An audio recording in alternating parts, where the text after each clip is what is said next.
Hello बच्चों, नमस्कार। कैसे हैं आप लोग? Thank you very much for joining me in this lecture. Today we are going to do parallel combination of resistance. We are studying chapter number 12 class 10 science electricity. और हमने बहुत सारे लेक्चर्स कर रखे हैं. 1 to 6 लेक्चर्स आपने देखा होगा. और लास्ट लेक्चर में हम लोगों ने सीरीज कॉम्बिनेशन की बात की थी. आज हम लोग पैरेलल कॉम्बिनेशन के बारे में पढ़ने चल रहे हैं.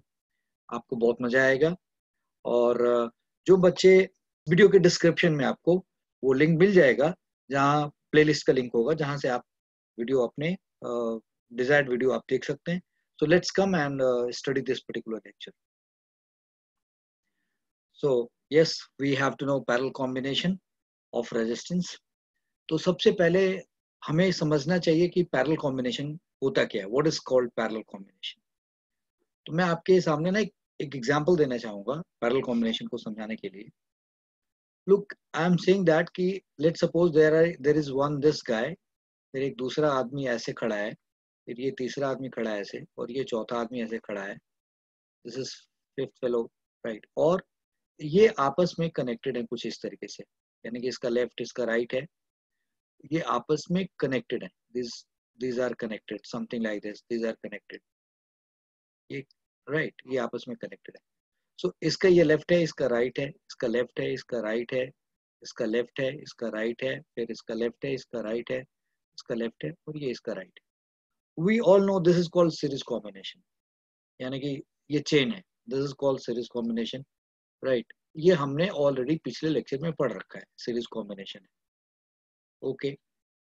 अब मैं पैरेलल कॉम्बिनेशन किसको कहेंगे इसकी बात करने जा रहा हूँ.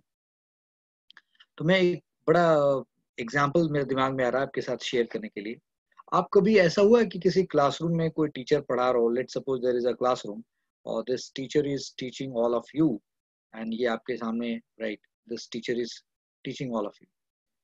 ठीक है, ये टीचर आप सब लोगों को ऐसे, she is teaching and the teacher is teaching all of you, and you all are sitting here in this classroom. आप सब लोग इस क्लासरूम में बैठे हैं. तो अब उस केस में जब ये टीचर पढ़ा रहा होता है आपको, तो उस केस में ऐसा होता है क्या कि ये टीचर का जितना नॉलेज आपके पास आ रहा है, क्या दूसरे बच्चे के पास नॉलेज का एक पार्ट पहुंचता है, या दूसरे बच्चे को भी उतना ही नॉलेज पहुंचता है, राइट. या इस बच्चे को की बात करें तो इस बच्चे को भी टीचर उतना ही नॉलेज ट्रेवल करा रहा है, या उसका एक पार्ट ट्रेवल कर रहा है. I mean to say that कि सपोज कर लो टीचर ने कोई पर्टिकुलर ओम्स लॉ पढ़ा दिया, तो क्या ऐसा हो सकता है कि ओम्स लॉ का कुछ पार्ट तुम्हारे पास गया, फिर कुछ उसके पास गया, कुछ उसके पास गया, कुछ उसके पास गया, कुछ उसके पास गया? ऐसा होता है क्या? ऐसा तो नहीं होता. तो टीचर जब क्लास में क्लास ले रहा होता है, तो वो जो कुछ भी टॉपिक पढ़ा रहा है, तो जितना नॉलेज वो तुम्हें दे रहा है उतना ही नॉलेज वो इसको भी दे रहा है, उतना ही नॉलेज इसको भी दे रहा है. सबको उतना नॉलेज मिल रहा है. इसका मतलब टीचर पूरे ध्यान से सबको पढ़ा रहा है equally. Means for all of you there is a one source, one knowledge source, and that is this teacher. यानी कि इस क्लासरूम में जितने भी लोग बैठे हैं, उन सब के लिए उस टाइम पे एक नॉलेज सोर्स है, and that one is that teacher. और ऐसा नहीं हो सकता कि वो नॉलेज सोर्स जो है किसी एक को ज्यादा नॉलेज दे रहा है और दूसरे को कम दे रहा है, तीसरे को और कम दे रहा है, चौथे को कम दे रहा है, या चौथे को और भी ज्यादा दिया. ऐसा नहीं होता. यानी कि ये नॉलेज सोर्स जो है सबको इक्वल नॉलेज दे रहा है. Are you getting my point? लेकिन अगर ये नॉलेज की डिलीवरी कुछ ऐसे हो रही होती, ये क्लासरूम में ऐसे बिठा के नहीं होती. सपोज करो टीचर यहाँ पे, राइट, टीचर यहाँ पे कोई बात, टीचर यहाँ पे टीचर ने किसी को कुछ बोला कि हेलो, ये बात उसको बता दो, फिर ये बात उसको बता दो, ये बात उसको बता दो. तब क्या होगा? सपोज करो इसने ओम्स लॉ के बारे में जो कुछ इसको बताया, हो सकता है कि उसमें से कुछ पार्ट इस बच्चे से इस बच्चे को पास करना भूल गया, फिर ये उसको कुछ और शेयर कर दिया, उसको कुछ और शेयर कर दिया. अब इस केस में तो क्या हो गया? तो knowledge will not transfer, right. जो नॉलेज इस टीचर ने इसको दिया वो नॉलेज यहाँ पे ट्रांसफर नहीं हो पाएगा. Chances are very less. So here in this particular, like कि क्लासरूम का जो एग्जाम्पल मैंने लिया आपके सामने, क्लासरूम का एग्जाम्पल लिया, और क्लासरूम में जो टीचर है आपके लिए, right, one teacher, and there are various students.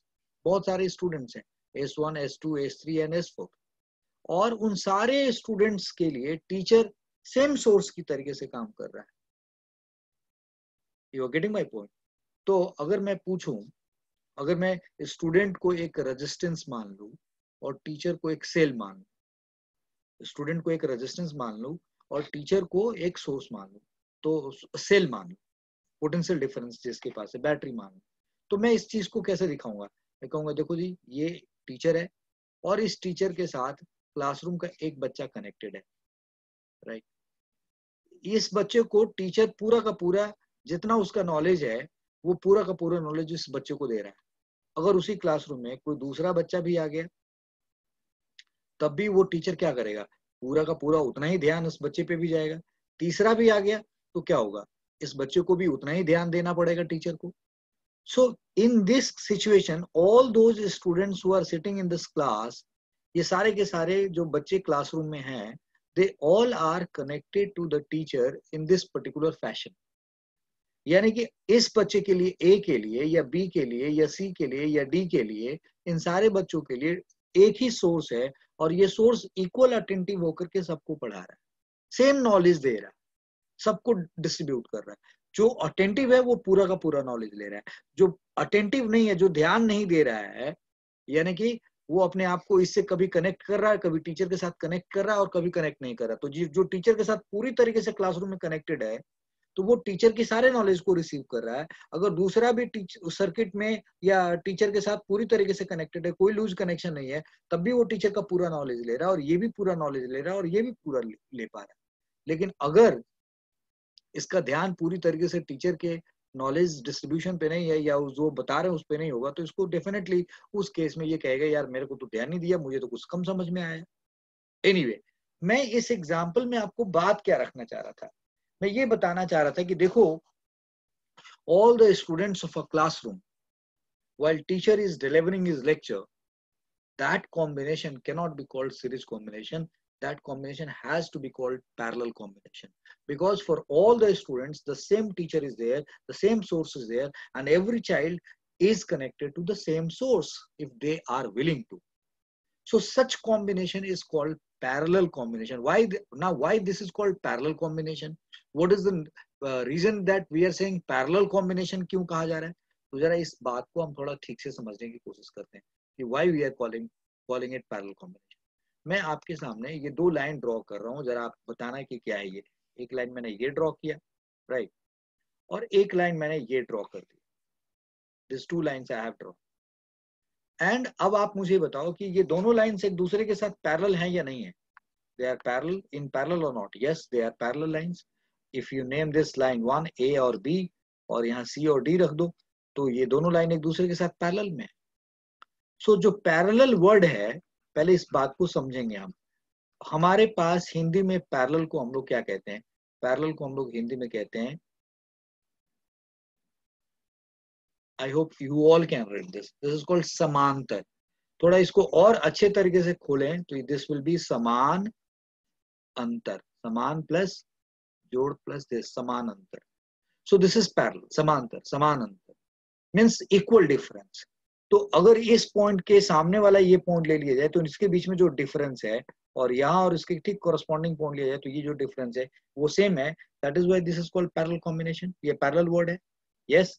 तो मैंने पैरेलल वर्ड को समझाया कि पैरेलल वर्ड का मतलब क्या है। Now look at this here, why this such kind of combination is called parallel combination. क्योंकि अगर ये स्टूडेंट 1 है तो इस स्टूडेंट 1 को जो टीचर मिल रहा है, टीचर के पॉजिटिव और टीचर के नेगेटिव टर्मिनल से जो स्टूडेंट कनेक्टेड है, यानी कि टीचर का जो नॉलेज सोर्स है जिससे वो कनेक्टेड है, ये बच्चा भी उसी नॉलेज सोर्स से कनेक्टेड है। यानी कि इस बी के जो टर्मिनल्स है, यहाँ पे बी के जो टर्मिनल्स हैं और राइट और ए के जो टर्मिनल्स, तो ए का एक टर्मिनल जिस तरीके से पॉजिटिव से कनेक्टेड है, बी का दूसरा टर्मिनल, बी का भी एक टर्मिनल उसी से कनेक्टेड है, और इसका नेगेटिव, इसका दूसरा टर्मिनल इस नेगेटिव से कनेक्टेड है, तो बी का भी दूसरा टर्मिनल उसी से कनेक्टेड है। तो ये ए के टर्मिनल्स के क्रॉस, यानी कि ए के टर्मिनल 1 और 2 के क्रॉस और बी के 1 और 2 के क्रॉस और सी के 1 और 2 के क्रॉस और डी के 1 और 2 के क्रॉस की बात करें, राइट, तो इस ए को जो पोटेंशियल डिफरेंस मिला इस सेल का, वो उतना ही मिला जितना बी को मिला, जितना सी को मिला, जितना डी को मिला। इसका मतलब सारे के सारे रेजिस्टेंस के जो दो टर्मिनल्स हैं, उन दोनों टर्मिनल्स के क्रॉस पोटेंशियल डिफरेंस क्या है, सेम है। तो इसका मतलब ए, इस ए के टर्मिनल्स के बीच का पोटेंशियल डिफरेंस बी के टर्मिनल्स के पोटेंशियल डिफरेंस के बराबर है। इसका मतलब ए के टर्मिनल्स का पोटेंशियल डिफरेंस जितना बनता है बी का ही उतना ही बनता है। इसका मतलब इसके टर्मिनल्स में जो पोटेंशियल का सम जितना अंतर है, बी के पोटेंशियल में भी, बी के टर्मिनल्स में भी उतना ही डिफरेंस है। इसका मतलब जितना अंतर इधर है उतना ही अंतर इधर है, समान अंतर है। देयरफॉर दिस इज कॉल्ड, ये सब के सब समान अंतर पे कनेक्टेड है। इसका मतलब दिस इज पैरेलल कॉम्बिनेशन। आपको समझ में आई होगी बात मेरी। So I want to tell you that कि जब हम पैरेलल कॉम्बिनेशन की बात करते हैं, तो जब पैरेलल कॉम्बिनेशन की हम बात करते हैं, तब उस केस में हमें ये पता होना चाहिए कि अगर रजिस्टर्स एक दूसरे के साथ कुछ इस तरीके से कनेक्टेड हैं कि उनके टर्मिनल्स एक दूसरे के साथ आइडेंटिकली पोटेंशियल डिफरेंस पे हैं, लाइक एक रजिस्टर, दूसरा रजिस्टर, तीसरा रजिस्टर, चौथा रजिस्टर, इन सारे रजिस्टर्स के जो एंड्स हैं सेम पोटेंशियल डिफरेंस पे हैं, तब ऐसा जो कॉम्बिनेशन होगा इसको हम पैरेलल कॉम्बिनेशन कहेंगे। This is called parallel combination. तो थोड़ा लाइक इसको हम लोग ऐसे लिखें, parallel combination, parallel combination, right. So such kind of arrangement, such kind of arrangement of resistances, resistance, in which such kind of arrangement of resistances in which ends of each such kind of arrangement of resistances लिखा हुआ है। अब हम लोग यहाँ पे इसको काट करके रजिस्टर्स भी लिख सकते हैं, क्योंकि बेसिकली तो रजिस्टर्स का रेजिस्टेंस होता है। So such kind of arrangement of resistors in which ends of each resistor and ends of each resistors are connected, right? Connected as shown below. As shown below. Such kind of arrangement of resistors in which ends of each resistors are connected as shown below, right? This is, अब इसको दिखा देंगे हम लोग, फिर उसके बाद दूसरे तरीके से भी डिफाइन करके दिखाएंगे। लाइक दिस इज प्लस और माइनस, और आपने यहाँ पे एक सोर्स लिया, बोला हेलो ये सोर्स हो गया, और अब आपने बोला इसमें एक रेजिस्टेंस हमने ये कनेक्ट किया, फिर आपने बोला यहाँ पे एक दूसरा रेजिस्टेंस मैंने कनेक्ट किया, like you have taken us another kind of resistance here. Now you can choose another kind of resistance here, बोलो कि मैंने यहाँ पे ये रेजिस्टेंस कनेक्ट किया, फिर आप कुछ और ले लीजिए भाई, you say that I have taken another kind of resistance.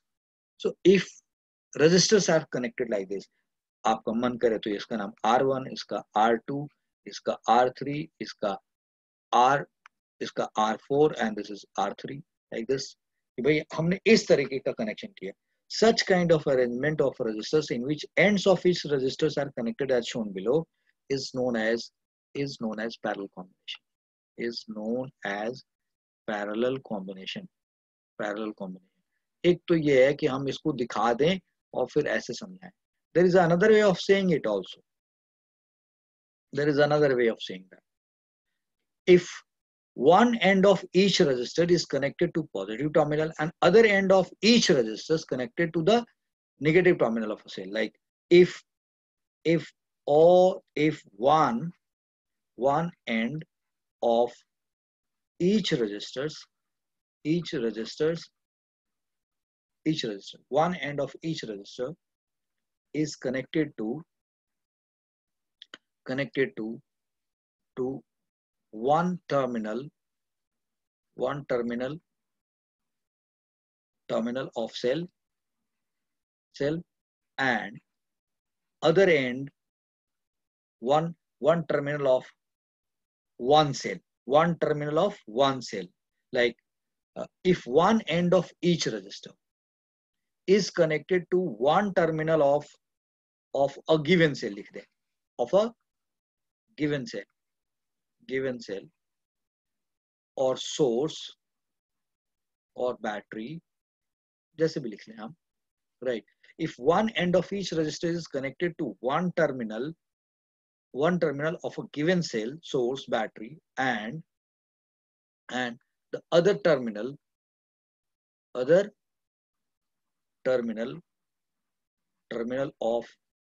each resistor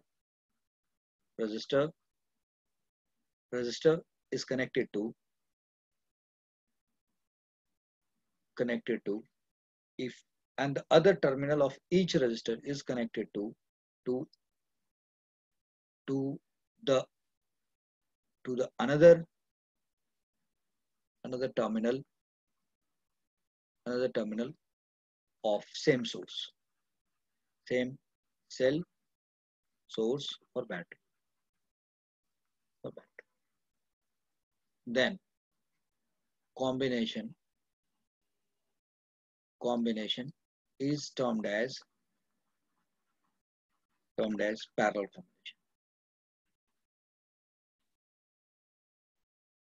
combination.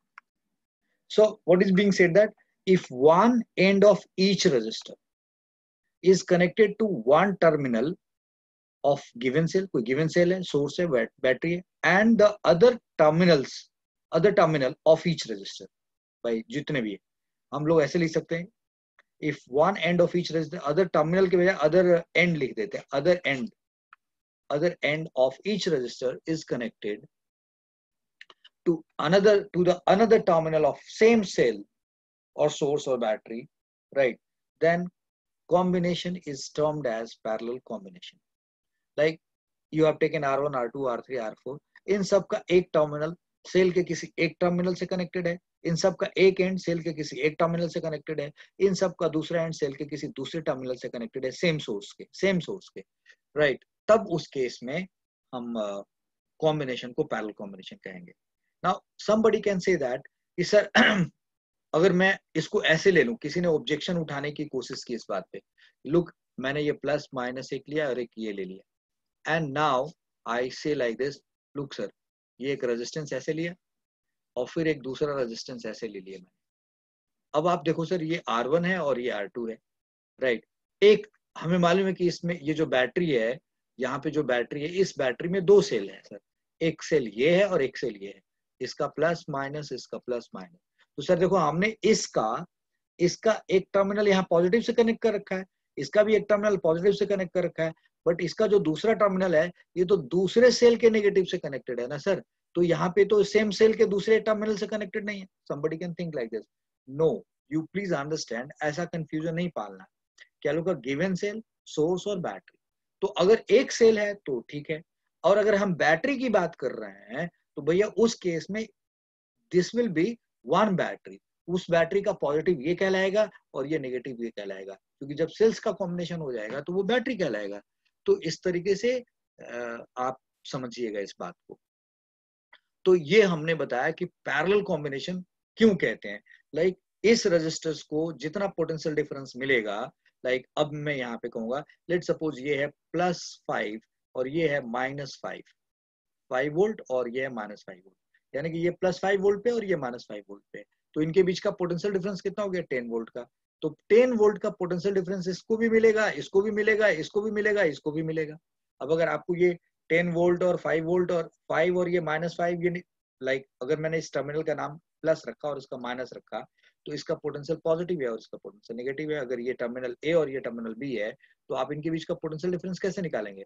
Bye 5 volt this minus -5 volt, ये क्या आएगा? ये आएगा पोटेंशियल डिफरेंस निकल के आएगा, that is 10 volt.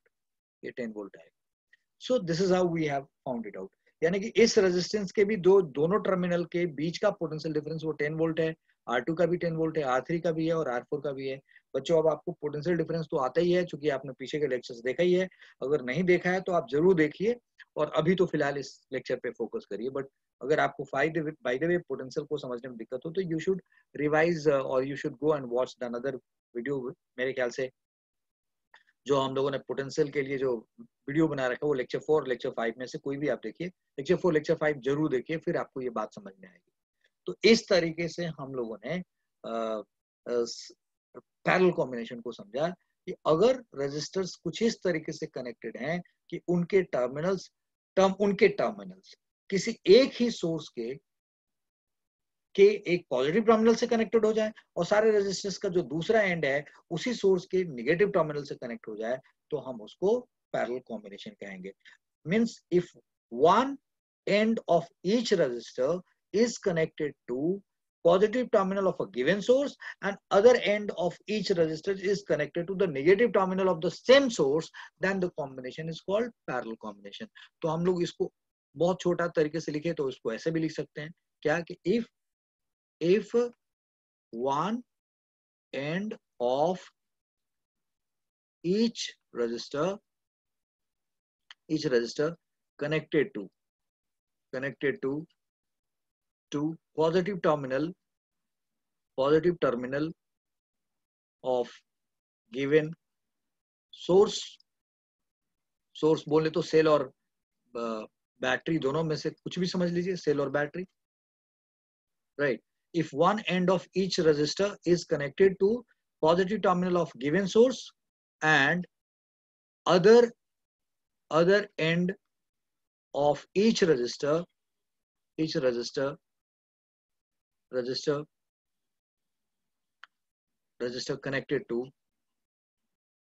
connected to negative terminal of the same given source,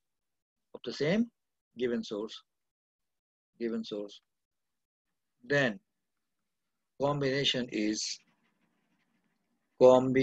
is termed as parallel combination। तो मैंने आपको जो अच्छा लगे कोई भी चूज कर सकते हैं। This is how it is. ये भी ठीक है, ये तरीका भी ठीक है, और ऐसे भी हम लोग दिखा सकते हैं। अगर आपको वर्ड्स लिखने में दिक्कत आ रही है तो कुछ इस तरीके से आप दिखा करके निकल जाइए कि भाई such kind of arrangement of resistors in which ends of each resistors are connected as shown below, right. तो आप ऐसे दिखा दीजिए, हो गया। आप ऐसे भी दिखा करके चल सकते हो, वरना आप अपनी मर्जी अपने स्टाइल में आप ऐसे भी लिख लीजिए। तो ये पैरेलल कॉम्बिनेशन किसको कहते हैं? पैरेलल कॉम्बिनेशन किसको कहते हैं? That we have understood, right. अब मैं चाहूंगा कि आपका ध्यान मैं पैरेलल कॉम्बिनेशन के बहुत ही इंपॉर्टेंट मुद्दे पे लेके जाऊं, right. So let's see here, मैं आपके सामने यहाँ पे एक कॉन्सेप्ट रखना चाहूंगा। सपोज कर लो ये एक बैटरी है या सेल है 10 वोल्ट की, और इस 10 वोल्ट को सेल को आपने यहाँ पे एक सिर्फ इस रेजिस्टेंस से कनेक्ट किया है, और दिस रेजिस्टेंस इज ऑफ 2 ओम। ठीक है, पार्ट में करके देखेंगे। ये 10 वोल्ट का एक सेल है और हमने इसको 2 ओम से कनेक्ट कर दिया। अगर आपसे पूछा जाए कि इस 2 ओम में कितना करंट पास करेगा, how much current will pass, ठीक है ना।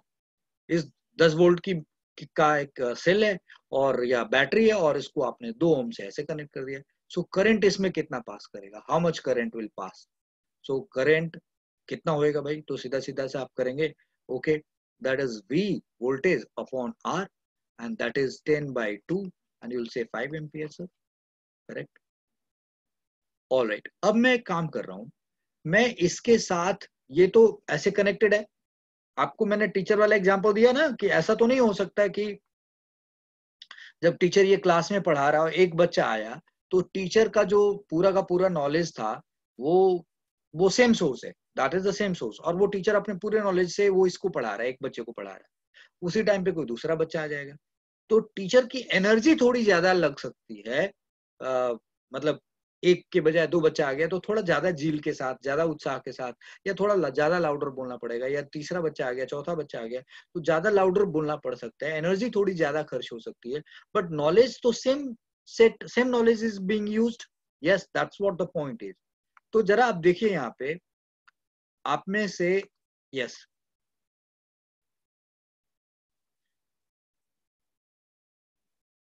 आप में से बहुत लोग ऐसे भी होंगे जो ये सोच रहे होंगे कि मैं सर बड़ा बोरिंग लग रहा है। तो ऐसा मत सोचिए आप। जब भी किसी टीचर कि को टॉपिक पढ़ाना होता है तो वो अपने लेक्चर को बड़े अलग तरीके से प्लान करता है, और पूरा लेक्चर देखने के बाद आपको अंदाजा लगेगा कि क्या न्यूनेस है, what is the newness in this lecture, and then only you can understand, right? Okay, so please remain connected and खूब अच्छे से पढ़ते रहिए, and then see how it is going to be beneficial for you. So now here the point is कि अगर हमने V by R that is 10/2 5 ampere लिखा है, ये हमने 10 वोल्ट की बैटरी लगाई, ये 2 ओम के साथ कनेक्ट किया, तो भाई ये निकल के चला है, 5 एम्पियर करंट हो गया. अब मैं एक काम करता हूं यहाँ पे कि एक दूसरा रजिस्टर लेता हूं और बोलता हूं कि हेलो इसके साथ कनेक्ट कर देता हूं, और वो मेरा 5 ओम का रेजिस्टेंस है ऐसे. नाउ व्हाट विल हैपन, क्या ये जो रजिस्टर है ये इस बैटरी से कनेक्टेड है कि नहीं है? बिल्कुल है. तो क्या ऐसा होता होगा कि जो 5 एम्पियर करंट यहां से चला, 5 एम्पियर जो यहाँ से करंट चला, वो 5 एम्पियर में यहाँ आकर के उसी 5 एम्पियर में से कुछ इधर चला जाएगा और कुछ इधर चला जाएगा, ऐसा होगा क्या? मेरा सवाल है, बहुत बहुत ध्यान से समझना है. इस बेसिक बात को अगर आप समझ गए तो आप पैरेलल कॉम्बिनेशन के बहुत सारे क्वेश्चंस को बहुत आसानी से सॉल्व कर पाएंगे. ये 10 वोल्ट की बैटरी है, अगर आपने इस 2 से लगाया तो मैंने पूछा इसमें कितना करंट जाएगा, 5 एम्पियर आपने निकाल दिया भाई, दैट्स ओके, सिंपल. अब मैंने इसके साथ, ये तो समस्या सॉल्व हो गया. अब अगर मैंने इस 5 ओम का एक और रेजिस्टेंस इस तरीके से जोड़ दिया, और मेरा इच्छा है आपसे ये जानने के लिए कि इस 5 ओम में कितना करंट पास करें, तो क्या आप ये कहेंगे कि अरे यार इस सेल से पहले जितना करंट 5 एम्पियर का निकलता था, वो 5 एम्पियर का जो करंट यहाँ आता था, पहले यहाँ से चलता था ऐसे, और 5 एम्पियर का करंट यहाँ आकर के इसमें चला जाता था, क्योंकि अब तो यहाँ पे आ गया, तो वो 5 एम्पियर का कुछ पार्ट इधर चला जाएगा और कुछ पार्ट ऐसे चला जाएगा. क्या आप ऐसे सोचेंगे? अगर आप ऐसे सोचेंगे तो आप गलत करेंगे. क्या गलती करेंगे आप? क्योंकि सेम टीचर है इसके, वही टीचर वाला एग्जाम्पल ध्यान रखना है कि सर जिस तरीके से ये टीचर इसको नॉलेज सप्लाई कर रहा था, ठीक है, ये अकेला था, उसमें इतना 5 एम्पियर का करंट चला गया. जब ये कनेक्ट हुआ तो ये कहेगा कि जो आप इनको दे रहे थे आप देते रहिए, मैं कनेक्ट हो गया हूं, मुझे आप क्या देंगे? Knowledge same. जो इस टीचर का ध्यान है वो यहाँ पे भी क्या रहेगा? सेम रहेगा. जो इसमें करंट जा रहा था वो इसने अपनी मर्जी के हिसाब से करंट ले लिया, लेकिन अगर 5 ओम को अगर आपने यहाँ कनेक्ट कर दिया तो ये कहेगा मुझे तो तुमने उतना ही पोटेंशियल डिफरेंस रखा है, सो व्हाई यू, इसमें जो जा रहा है करंट उसको जाने दो, मेरे पास तो करंट मेरे अपने हिसाब से होने चाहिए ना भाई. तो इस 5 ओम में अगर करंट निकालना हो तो आप क्या करोगे? V बाई आर यहाँ करोगे तो आप क्या करोगे? 10/5 and that is what 2 ampere लिखोगे आप. अब मैं एक तीसरा कलर लेकर के आपको एक और चीज दिखाता हूँ. सपोज कर लो मैं अब आपसे ये कहूँ कि मैं यहाँ पे एक और रेजिस्टेंस यूज करता हूँ, और बोले हेलो यहाँ पे मैंने 10 ओम का एक रेजिस्टेंस रख दिया, 10 ओम, और मैं पूछूं कि अब ये 10 ओम पूछेगा कि मुझे बताओ कि मेरे में कितना करंट जाएगा भाई, तो ये कहेगा भाई तुम इस 2 ओम के लिए भी थे, इस 5 ओम के लिए भी तुम थे, मेरे लिए भी तुम ही हो, तुम बताओ मेरे को कितना करंट दोगे? तब फिर आप लिखोगे V बाई आर, और फिर यहाँ पे क्या लिखोगे आप? 10/10, और then you will say 1 ampere. बच्चा, इस लॉजिक में आपको कहीं पे कुछ ऑब्जेक्शन दिखाई देता है? देखो बहुत टीचर ऐसे होते हैं ना, पहले जैसे मैंने यहाँ पे तुमको पढ़ाया ना, सीधा सीधा आर इक्विवेलेंट पढ़ा देंगे और फिर कहेंगे ये फॉर्मूला आ गया और इससे क्वेश्चन सॉल्व करो. हम टीचर आपके साथ ऐसा नहीं कर सकते. हम आपको चाहते हैं कि आप सब्जेक्ट को समझ जाओ, और सब्जेक्ट को समझना चाहोगे तो आप पहले लॉजिक को फॉलो करो, लॉजिक के हिसाब से चलो. आपने नोटिस किया कि मैंने सबसे पहले टीचर का एग्जांपल जो आपको पैरेलल कॉम्बिनेशन वाली दी, मेरे ख्याल से वो बात आपके दिल में जा चुकी होगी कि हाँ ये बात सही है कि क्लासरूम में एक टीचर हमें पढ़ा रहा है, अगर सामने में 2 बच्चे हो, 4 बच्चे हो, 10 बच्चे हो, तो उसका जो ध्यान है, जो उसका नॉलेज सोर्स है, that will remain same for all. But depends करता है कि कौन उसमें से कितना डिराइव कर पाता है, कौन उसमें से कितना अपने क्षमता के अनुसार, अपने कैपेसिटी के अनुसार कितना वो नॉलेज को रिसीव कर पा रहा है, और जिस रेट से वो रिसीव करेगा वो उसकी अपनी एबिलिटी पे डिपेंड करता है, but the source will remain same. तो पहले मैंने सिर्फ इससे कनेक्ट किया तो उसने बोला मेरे को तो इतना ही करंट जाएगा. जब अगर तुम 5 ओम लगाओगे और तुम ये लॉजिक दोगे कि हेलो 5 ओम, 5 ओम कहेगा कि जितना तुम इधर ये सोर्स ये नहीं कर सकता कि मैं जो 5 एम्पियर का करंट यहाँ दे रहा था उसी 5 एम्पियर में से कुछ करंट इसको दे दूं, ऐसा नहीं हो सकता. क्योंकि कहेगा लुक मेरे लिए तो तुम एक इंडिपेंडेंट सोर्स है भाई, वेदर ही इज देयर और not, what does it make a difference to me? You tell me what current you will be giving to me, क्योंकि I am also at the same 10 volt. Yes, ये series वाला मसला नहीं है कि potential distribute होएगा। तो यहाँ पे तो पोटेंशियल डिस्ट्रीब्यूट नहीं हो रहा, चूंकि ये भी कह रहा है कि मैं तो तुम्हारे वही उसी दो एंड के क्रॉस, तुम्हारे उसी पोटेंशियल डिफरेंस के क्रॉस लगा हूं, तो भाई वोल्टेज अपॉन रेजिस्टेंस ही करंट होता, तो मेरे में तो करंट इतना आना चाहिए। I hope you understand this. अब जरा एक काम करते हैं, इसको जो वोल्टेज मिला वो तो वी रख दिया, इसके रेजिस्टेंस को क्या आप 2 ओम लिखे हुए, और इन सबको आर आर लिखना ठीक नहीं लग रहा, तो हम इसको आप एक जानबूझ करके, राइट, मैं इसको R1 लिख देता हूं, और इसको अब कहता हूं कि ये जो है हमारा R2 है, और इसको मैं कहता हूं कि ये हमारा R3 है। इफ आई से लाइक दिस कि भाई ये R1 था, ये R2 है और ये R3 है, सेम वोल्टेज मिला, तो आप इसका नाम क्या रखोगे? You should say this is I3। इसका नाम क्या रखोगे भाई? You should say this is I2। इसका नाम क्या रखोगे भाई? You will say that this is I1, this is I1। Okay, पहले मैंने एक रखा था, फिर दूसरा कनेक्ट किया, फिर तीसरा कनेक्ट किया। अब जरा गौर से देखो कि जब आप पैरेलल कॉम्बिनेशन में जोड़ते हो, अगर ये अकेला ही रहता तो इस वोल्टेज से, इस सोर्स से कितना करंट निकलता बेटा? सिर्फ I1 करंट निकलता। लेकिन अगर आपने इन दो लोगों को कनेक्ट कर दिया तो ये कहेगा 5 एम्पियर तो मुझे इसको देना ही देना है, मुझे इसको भी 2 एम्पियर देना पड़ेगा। यानी कि अब यही सोर्स अपने से कितना करंट निकालेगा? How much current this source will take out from this. यानी कि अब यहां से 5 एम्पियर करंट नहीं निकलेगा, अब यहां से 7 एम्पियर करंट निकलेगा, जिसमें से 5 इसमें चला जाएगा और 2 इसमें चला जाएगा। 5 इसमें गया और 2 इसमें चला गया, करेक्ट। अब इसको भी जोड़ दिए, तब ये कहेगा यार ये तो कमाल हो गया, मैं तो 5 इसको भी दे रहा था, 2 इसको भी दे रहा था, ये भी आ रहा है, ये भी कहेगा इसके लिए भी मैं तो सेम पोटेंशियल डिफरेंस है। तो भैया इसको और ज्यादा अपने सोर्स से क्या करना है, यानी कि उस सोर्स को थोड़ी और ऊर्जा निकालनी पड़ेगी, थोड़ी और एफर्ट्स करना पड़ेगा। वो 1 एम्पियर का एक करंट निकाला, इसको भी दे दिया। अब कोई ये पूछे कि इसमें 5 क्यों, इसमें 2 क्यों, इसमें 1 क्यों? अरे सो सिंपल भाई, ये जो 10 वोल्ट जब इसको मिलता है तो ये इतना ही करंट ड्रॉ कर पाता है, और ये 5 कहेगा तो मेरे को इतना ही करंट चाहिए, ये कहेगा मेरे को इतना ही करंट चाहिए, क्योंकि भाई पोटेंशियल अपॉन रेजिस्टेंस का जो है हिसाब वही करंट होता है। एक बात और गौर से देखिएगा कि ये I3 कह दिया और ये R3 कह दिया। अब आपको पता है ना कि अगर इस करंट को इस रेजिस्टेंस से मल्टीप्लाई करोगे, 2 को 5 से मल्टीप्लाई करोगे तो 10 आएगा, 5 को 2 से मल्टीप्लाई करोगे तो क्या आएगा? 10। 1 को 10 से मल्टीप्लाई करोगे तो क्या आएगा? 10। इसका मतलब ये रेजिस्टेंस 10 का है, तो ये कह रहा है मुझे 1 एम्पियर का भी करंट दे दोगे ना तो मेरा पोटेंशियल डिफरेंस 10 हो जाएगा, यानी कि जितना तुम्हारा है उतने के बराबर आ जाएगा, तो मैं इससे ज्यादा करंट नहीं मांगूंगा। अब ये वाला लॉजिक समझो। इसने बोला कि देखो तुम 10 वोल्ट के हो, तो भाई अगर ये प्लस है ये माइनस है, तो मैं तो तुम्हारे से ही जुड़ा हूं, तो मेरे क्रॉस भी पोटेंशियल डिफरेंस 10 ही होना चाहिए। तो मैं तो 2 ओम का हूं, तो मेरे में कितना करंट दोगे तो मेरा वोल्टेज तुम्हारे बराबर हो जाएगा? तो 5 एम्पियर का दोगे तो मैं तुम्हारे बराबर हो जाऊंगा, यानी कि 5 एम्पियर तुम निकालो, मेरे को मिलेगा तो मैं तुम्हारे बराबर हो जाऊंगा। और उसके बाद भैया तुम दूसरे को दो या ना दो, मुझे उससे कोई लेना देना नहीं है। मुझे तो भाई मैं तुमसे जुड़ गया हूं, तुम 10 वोल्ट के हो, मुझे भी अपने किनारे पे 10 वोल्ट चाहिए, मैं 2 ओम का हूं, मेरे को 5 एम्पियर करंट दोगे तो 5 इंटू 2 मैं 10 बनूंगा, तो मेरे पास 10 हो जाएगा। तुम इसको दो या ना दो, मुझे उसे क्या लेना देना। फिर ये कहेगा मुझे भी कोई फर्क नहीं पड़ता इसको दे रहे हो या नहीं दे रहे हो, मुझे तो 10 वोल्ट चाहिए भाई, और मैं 5 ओम का हूं, तो मुझे तो 2 ही एम्पियर का करंट चाहिए, तब मेरे से 5 को 2 से मल्टीप्लाई करोगे तो मैं 10 वोल्ट पे आ जाऊंगा। ये कह रहा है मुझे भी दूसरे से कोई लेना देना नहीं है, मैं 10 ओम का हूं जी, मुझे 1 एम्पियर का करंट दोगे तो 10 इंटू 1 10 वोल्ट हो जाएगा, मैं तो 10 वोल्ट तब भी बना दूंगा। इसका मतलब कि ये सब के सब एक दूसरे पे डिपेंडेंट नहीं है, सब अपनी देख रहे हैं भाई। लेकिन फर्क किस पे पड़ रहा है? फर्क पड़ रहा है इस सोर्स पे। किस बात का फर्क पड़ रहा है? इस सोर्स का जो पोटेंशियल डिफरेंस है उन सबके लिए सेम है। इस सोर्स का पोटेंशियल डिफरेंस है वो सबके लिए क्या है? सेम है, करेक्ट।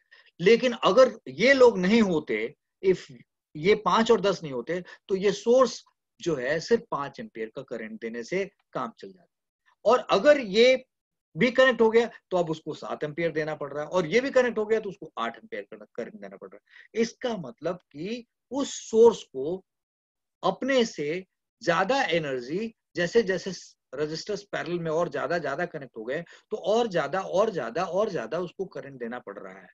तो अब उससे होगा क्या कि अगर आपने कोई बैटरी लेके आई, और अगर आपने आपने एक नोटिस किया होगा, आप सब लोग घरों में एक बड़ा कॉमन सा चीज आपने देखा होगा, सपोज कर लो आपके घर में इन्वर्टर है, सपोज क्या कर लो, दैट्स अ फैक्ट, आपके घर में इन्वर्टर है और लाइट चली गई। लाइट चली गई तो आप इन्वर्टर जब स्टार्ट होता है तो आप क्या नोटिस करते हो? जितने भी चीजें जो गैर जरूरी है उनको आप स्विच ऑफ कर देते हो। कोई फैन और कोई ट्यूब जलाते हो आप, या कोई टीवी चला लेते हो आप। अगर आप उस टाइम पे सारे के सारे घर के फैन ऑन और सारे के सारे लाइट्स ऑन और सब मशीन चलाओ, तो इन्वर्टर का क्या होगा? इन्वर्टर की बैटरी बहुत जल्दी खत्म हो जाएगी। बैटरी खत्म हो जाएगी? नो। इन्वर्टर के अंदर जो चार्ज पहले से मौजूद है, जो एनर्जी पहले से मौजूद है, अगर सारा सिस्टम ऑन कर दोगे तो इन्वर्टर के अंदर की एनर्जी बड़ी तेजी से क्या हो जाएगी? खर्च हो जाएगी। बहुत फास्टर रेट से वो एनर्जी निकलेगी और खर्च हो जाएगी। इसका मतलब कि ये जो पोटेंशियल डिफरेंस है इसका, वो तो 10 वोल्ट ही है, लेकिन इसके पास एनर्जी है ना, कुछ सर्टेन अमाउंट ऑफ एनर्जी है। और अगर आपने सिर्फ इनको कनेक्ट नहीं किया, सिर्फ 2 ओम कनेक्ट किया, तो वो सिर्फ 5 एम्पियर का करंट दे रहा है, और वो फिर देख रहा है कि मैं लंबे लंबे टाइम तक इसको सप्लाई कर सकता हूँ। लेकिन आपने ये 5 ओम को कनेक्ट कर दिया, तो अब उसको 7 एम्पियर का करंट देना पड़ रहा है। तो अब क्या होगा? उसके अंदर की जो एनर्जी है, कंजर्व्ड एनर्जी है, वो थोड़ा जल्दी जल्दी खर्च हो रही है। तो फिर उस केस में उसकी एनर्जी, यानी कि 2 ओम की का जो रजिस्टर इससे कनेक्ट होता है, तो इस सोर्स से वो काफी लंबे टाइम तक करंट ले सकता था, लेकिन 5 ओम को अगर लगा दिया तो इन दोनों ने मिल करके अब उससे ज्यादा करंट सोर्स ले रहे हैं। तो अब ये उतने लंबे टाइम तक सोर्स इन दोनों को करंट नहीं दे पाएगा, क्योंकि धीरे धीरे धीरे सोर्स की एनर्जी क्या हो जाएगी? खत्म हो जाएगी। और अगर आपने इसको जोड़ दिया तो और जल्दी खत्म हो जाएगा। सो फर्क किस बात पे पड़ रहा है कि जब आप इनको पैरेलल में कनेक्ट कर देते हो, when you connect them in parallel, तो पोटेंशियल डिफरेंस तो सबका सेम होता है। करंट सब अपने हिसाब से ढूंढ लेते हैं ताकि पोटेंशियल हमारा सेम हो जाए। और सेल को करंट भाई जितना एक के केस में देना पड़ता है, बहुत सारे होने के केस में सेल को करंट ज्यादा देना पड़ता है, यानी कि सेल से एनर्जी ज्यादा रेट से खर्च होती है। तो फिर उसके पास, सेल के पास तो एक लिमिटेड एनर्जी है, बैटरी के पास तो एक लिमिटेड एनर्जी है। भाई वो एनर्जी जब तक है वो उसके हिसाब से करंट देगा, जिस रेट से तुम मांग रहे हो उस रेट से वो करंट देगा, और फिर कह देगा कि okay finish, that matter is over. मैं आपको इस बात को समझाने के लिए, ये बात मैंने समझा दी है, अब बड़ा एक लोकल एग्जाम्पल आपको बता रहा हूं मैं। It's a very local example I am taking for you. वैसे तो ये पॉइंट समझ में आ गया होगा आपको। मैं आपसे एक बात कह रहा हूँ, लेट सपोज कि ये आपके पास खजाना है, राइट, और you have some bank balance, this is a bank balance, right, ये bank balance.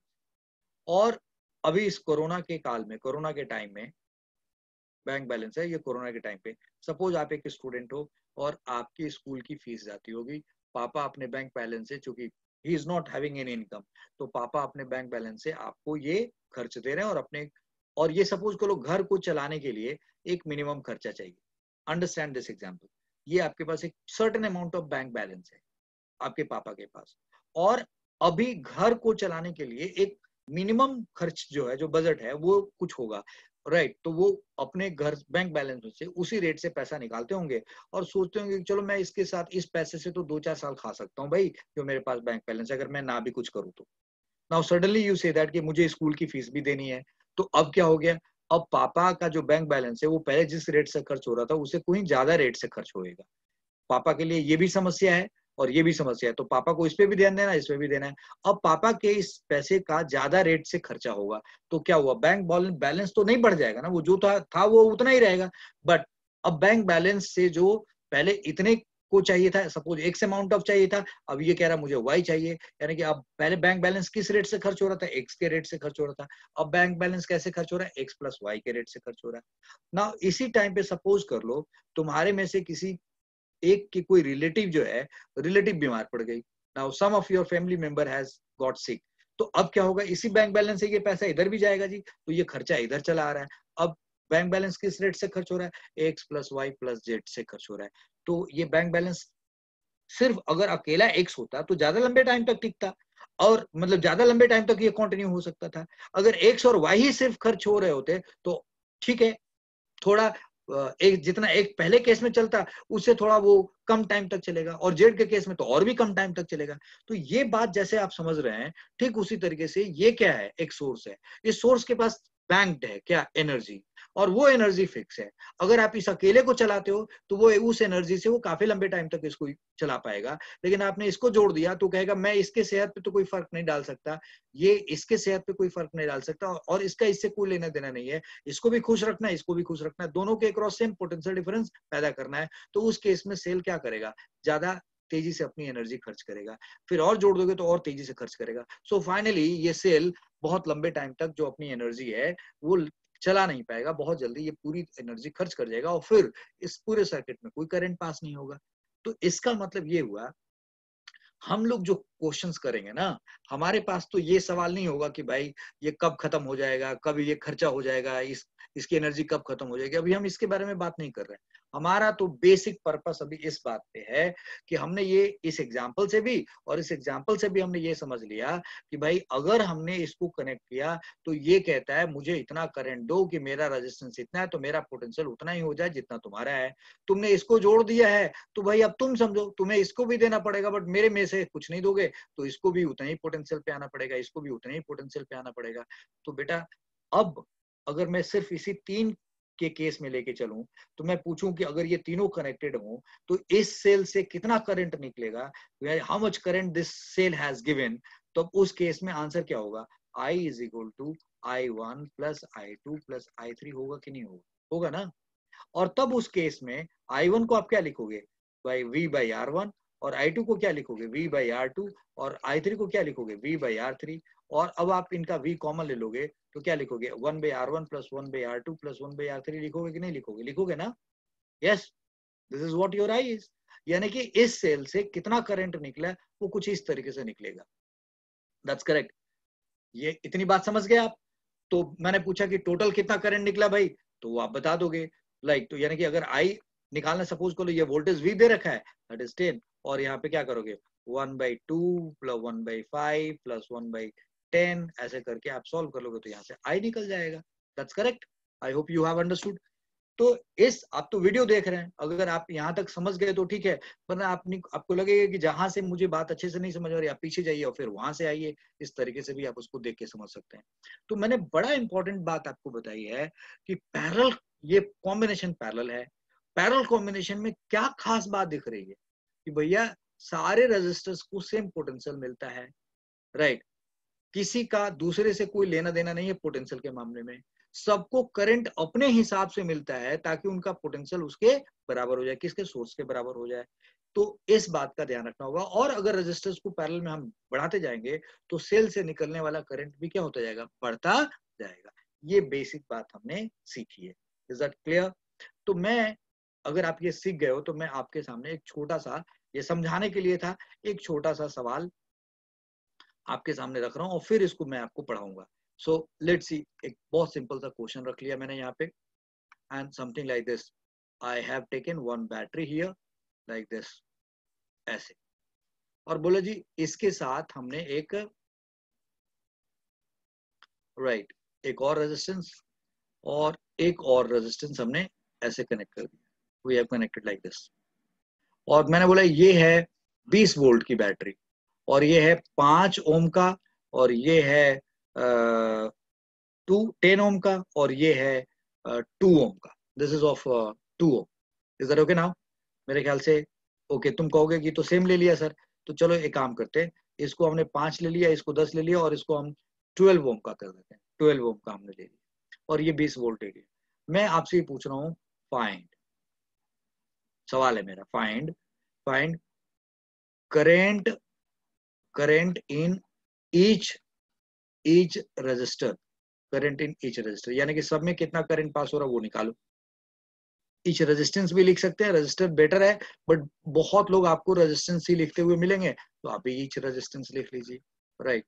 So find current in each resistance. दूसरा सवाल आपसे ये पूछा जा रहा है, right, find total current, total current, total current drawn, drawn from battery, from source, source से या बैटरी से कितना टोटल करंट निकला। ये 2 सवाल पूछा गया। तीसरा सवाल आपसे पूछा जा रहा है, right, instead of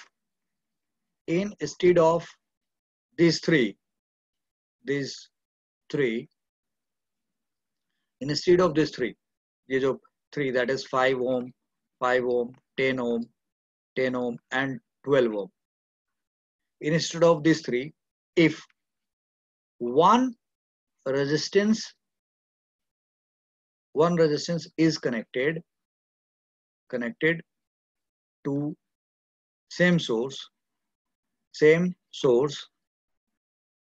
to derive yeah, to obtain same current as in part 2, then find that resistance.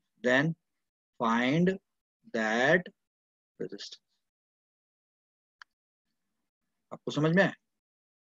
मैंने बोला सब में करंट बताओ, टोटल करंट बताओ. मैंने बोला इंस्टेड ऑफ दिस थ्री, यानी कि इन तीनों को हटा दिया जाए. If one resistance is connected to same source, same source to obtain same current as in part 2, यानी कि जितना कि पार्ट 2 मतलब 10, जितना ये करंट तीनों ने मिलकर दिया है, देन फाइंड दैट रेजिस्टेंस, उस रेजिस्टेंस की वैल्यू निकालो. तो बहुत सिंपल सी बात है, कॉमन सेंस अभी हमने पढ़ा, उसके हिसाब से निकालेंगे जी. तो हम लोग पहले पार्ट को सॉल्व करने जा रहे हैं. We are solving the first part here. तो फर्स्ट पार्ट में हमसे बोला है कि ओके I1 मान लेते हैं. अब हमने मान लिया कि इसमें जो करंट जा रहा है, इसमें जो करंट जा रहा है वो है I1. This is I1. इसमें जो करंट जा रहा है I2, इसमें जो करंट जा रहा है I3. हमने मान लिया. तो I1 कितना होगा जी? So 20 divided by 5, that is 4 ampere. Sir I2 बताओ कितना होगा? So 20 divided by 10, that comes out 2 ampere. और I3 बताओ सर कितना होगा? So I3 is equal to, will be writing 20 divided by 12. Yes, तो ये क्या होगा जी? So this is 5/3 ampere. ये आपने 3 करंट निकाल लिए. दिस इज I1 निकाल लिया, I2 निकाल लिया और I3 निकाल लिया. तीनों करंट निकाल लिए. पहला पार्ट सॉल्व हो गया. अब दूसरा पार्ट आपसे पूछा गया, find total current drawn from same source. तो अब यानी कि you are asking this I. तो I कितना होगा जी? दूसरे पार्ट को सॉल्व करने की बात करें. फर्स्ट पार्ट हमने सॉल्व कर लिया, second part. So I is equal to क्या लिखोगे? I1 plus I2 plus I3. भाई इतना ही निकाला ना, तो क्या निकला? 4 ampere plus 2 ampere plus 5/3. Yes, यानी कि 6 प्लस 5/3. अब अगर आप सॉल्व करोगे तो 3 6 18 प्लस 5 23/3 एम्पियर. इतना आपने करंट निकाल दिया. ठीक है जी. तो आपने यहाँ पे ये सॉल्व कर दिया, यहाँ पे आपने ये सॉल्व कर दिया. अब आपसे कहा जा रहा है कि अगर इन तीनों को हटा दिया जाए, instead of this three, if one resistance, अब हम इनको हटा करके कोई एक रेजिस्टेंस कनेक्ट करते हैं. लेट सपोज हम यहीं पे सॉल्व करने जा रहे हैं तीसरे पार्ट को. बच्चा लोग कि अब मैंने बोला कि अच्छा ये है 20 वोल्ट का, और बोला जी एलो एक रेजिस्टेंस कनेक्ट कर दो. हमें नहीं मालूम है उसका क्या वैल्यू है, लेट सपोज आर, लेकिन हम चाहते हैं कि उसमें करंट कितना पास हो. ये 20 वोल्ट है और ये रेजिस्टेंस हमें नहीं मालूम, बट हमें मालूम है कि इसमें करंट कितना पास होना चाहिए? 23/3 एम्पियर जाए. तो इस आर की वैल्यू बताओ क्या होगा? What is R? ये तीसरे पार्ट को सॉल्व कर रहा हूं मैं यहाँ पे आपके लिए. Third part I am solving here. तो 23/3 एम्पियर का करंट आप भेजना चाह रहे हैं इसमें. आप इस आर की वैल्यूज निकालना चाह रहे हैं. पर बड़ी सिंपल सी बात है. तो अब जो भी ये आर हो, इस आर का वोल्टेज क्या होना चाहिए? 20 ही होना चाहिए. भाई जब इसमें करंट भेजोगे तो इस करंट को इस रेजिस्टेंस से मल्टीप्लाई करोगे तो इसका वोल्टेज उतना ही के बराबर होना चाहिए. यानी कि आप क्या कह रहे हो? 20 is equal to 23/3 into R. यानी कि this R is equal to how much? 20 into 3 divided by 23. तो दैट इज 60/23 ओम. ये निकल आया जी यार. इस आर को क्या कहेंगे आप? यार ये तीनों ने मिलकर के जितना इस सेल से करंट निकाला, इन तीनों ने मिलकर इस सेल से जितना करंट निकाला, एक अकेले से रेजिस्टेंस ने उतना ही करंट निकाल लिया इससे. तो इस आर को क्या कहेंगे? राइट, इसको कहेंगे equivalent resistance. What equivalent resistance. इन तीनों के बराबर का काम कर रहा है. तो this is your equivalent resistance. So this R is equivalent resistance. Equivalent resistance. देखो मैंने, आप बताओ, आपको कोई फॉर्मूला पढ़ा है क्या अभी तक? जो कुछ भी पढ़ा है, have I taught you anything new? No. बड़ी लॉजिक से हमने एक बात कही कि यार पैरेलल कॉम्बिनेशन किसको कहेंगे, what should be the parallel combination. मैंने ये सब आपको समझा दिया है. फिर मैंने यहाँ कुछ बात समझाते गए और फिर समझाने के बाद मैंने बोला कि अच्छा, मैंने यहाँ पे जो सब कुछ आपको समझाया एक एक करके बात, वो आपके दिमाग में होनी चाहिए. फिर मैंने बोला कि देखो ये कैसे निकाला जाएगा, कैसे आई निकाला जाएगा. ये बड़ी सिंपल सी बात है. फिर मैंने ये बैंक बैलेंस का एग्जांपल देके आपको समझाया, सब समझाया. और आप बेसिक क्या भाई कि ये है, इसके क्रॉस जोड़ा हुआ है तो भाई इसको उतना ही वोल्टेज मिला, इसका रेजिस्टेंस है. तो आप बेसिक लॉजिक यूज किए जा रहे हैं, लॉजिक से ये बात निकलता जा रहा है.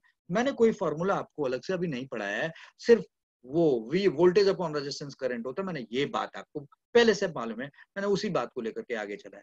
तो मेरे ख्याल से आप ये समझ पा रहे होंगे कि ये कैसे सॉल्व हो रहा होगा। यस, अब अगर मैं इसी चीज को, ये जो आपने सीखा कि ऐसे करते हैं, ऐसे करते हैं, ऐसे करते हैं, इसको इक्विवेलेंट रेजिस्टेंस का ये बात कह दी आपने, अब मैं थोड़ा इसको बुकिश स्टाइल में पढ़ाता हूँ कि भाई पैरेलल कॉम्बिनेशन तो हम समझ गए, अब इसी को बुकिश स्टाइल में पढ़ा करके आपको दिखाता हूँ। जरा जरा ध्यान से देखिए।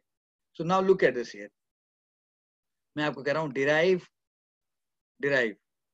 Expression for R equivalent, that is equivalent resistance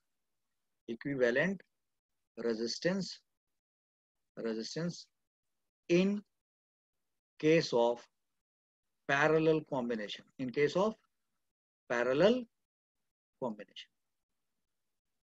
right? Derive expression for R equivalent, that is equivalent resistance in case of parallel combination of resistors or ठीक है जी, resistors और resistances, जो भी आपको टर्म ठीक लगे, दोनों लोग यूज करते हुए पाए जाएंगे रेजिस्टेंस। तो कैसे आप ये काम करेंगे? How will you be doing that? कोई ये कह देगा, राइट? सो आप कहोगे we know that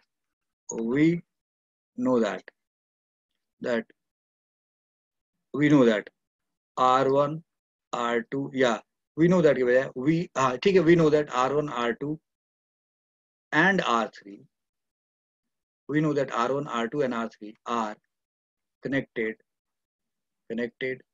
in parallel to the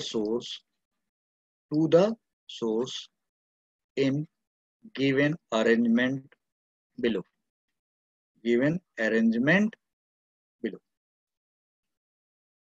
Yeah, we know that R1 R2 and R3 are connected in parallel to the source in given arrangement below. So what is that? ये हमने एक resistance लिया और हमने यहां से उठा के बोला लो एक R1 ले लिया, एक R2 ले लिया और एक R3 ले लिया, और बोले देखो ये कनेक्टेड है जी इस तरीके से, this is how it is. तो ये V लिखा, ये R1 लिखा, ये R2 लिखा और ये R3 लिखा, right? So we know that R1, R2 or R3 are connected in parallel to the source in given arrangement below. ठीक है, ये पैरेलल में है। How do you come to know it is a parallel combination? By definition, we know what is parallel combination. ठीक है जी। Now अब हमें तो एक R equivalent का रेजिस्टेंस निकालना है, तो हमने ये यहाँ तक तो हमने कर दिया। अब कहेंगे further, right? We know that in parallel combination,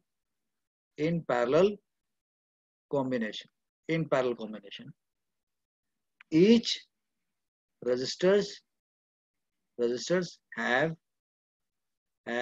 same potential. Each resistors have same potential difference. Each resistors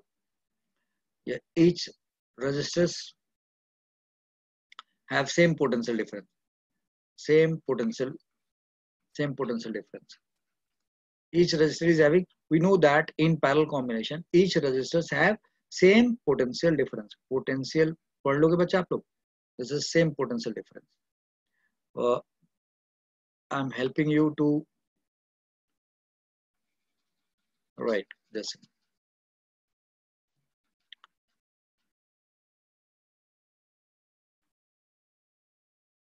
So we know that in parallel combination each resistors have same potential difference or voltage across its ends. मतलब parallel में सारे resistors के ends के cross का जो voltage है या potential difference होता है वो सेम होता है। Yes, so now current in R1, R2 and R3 are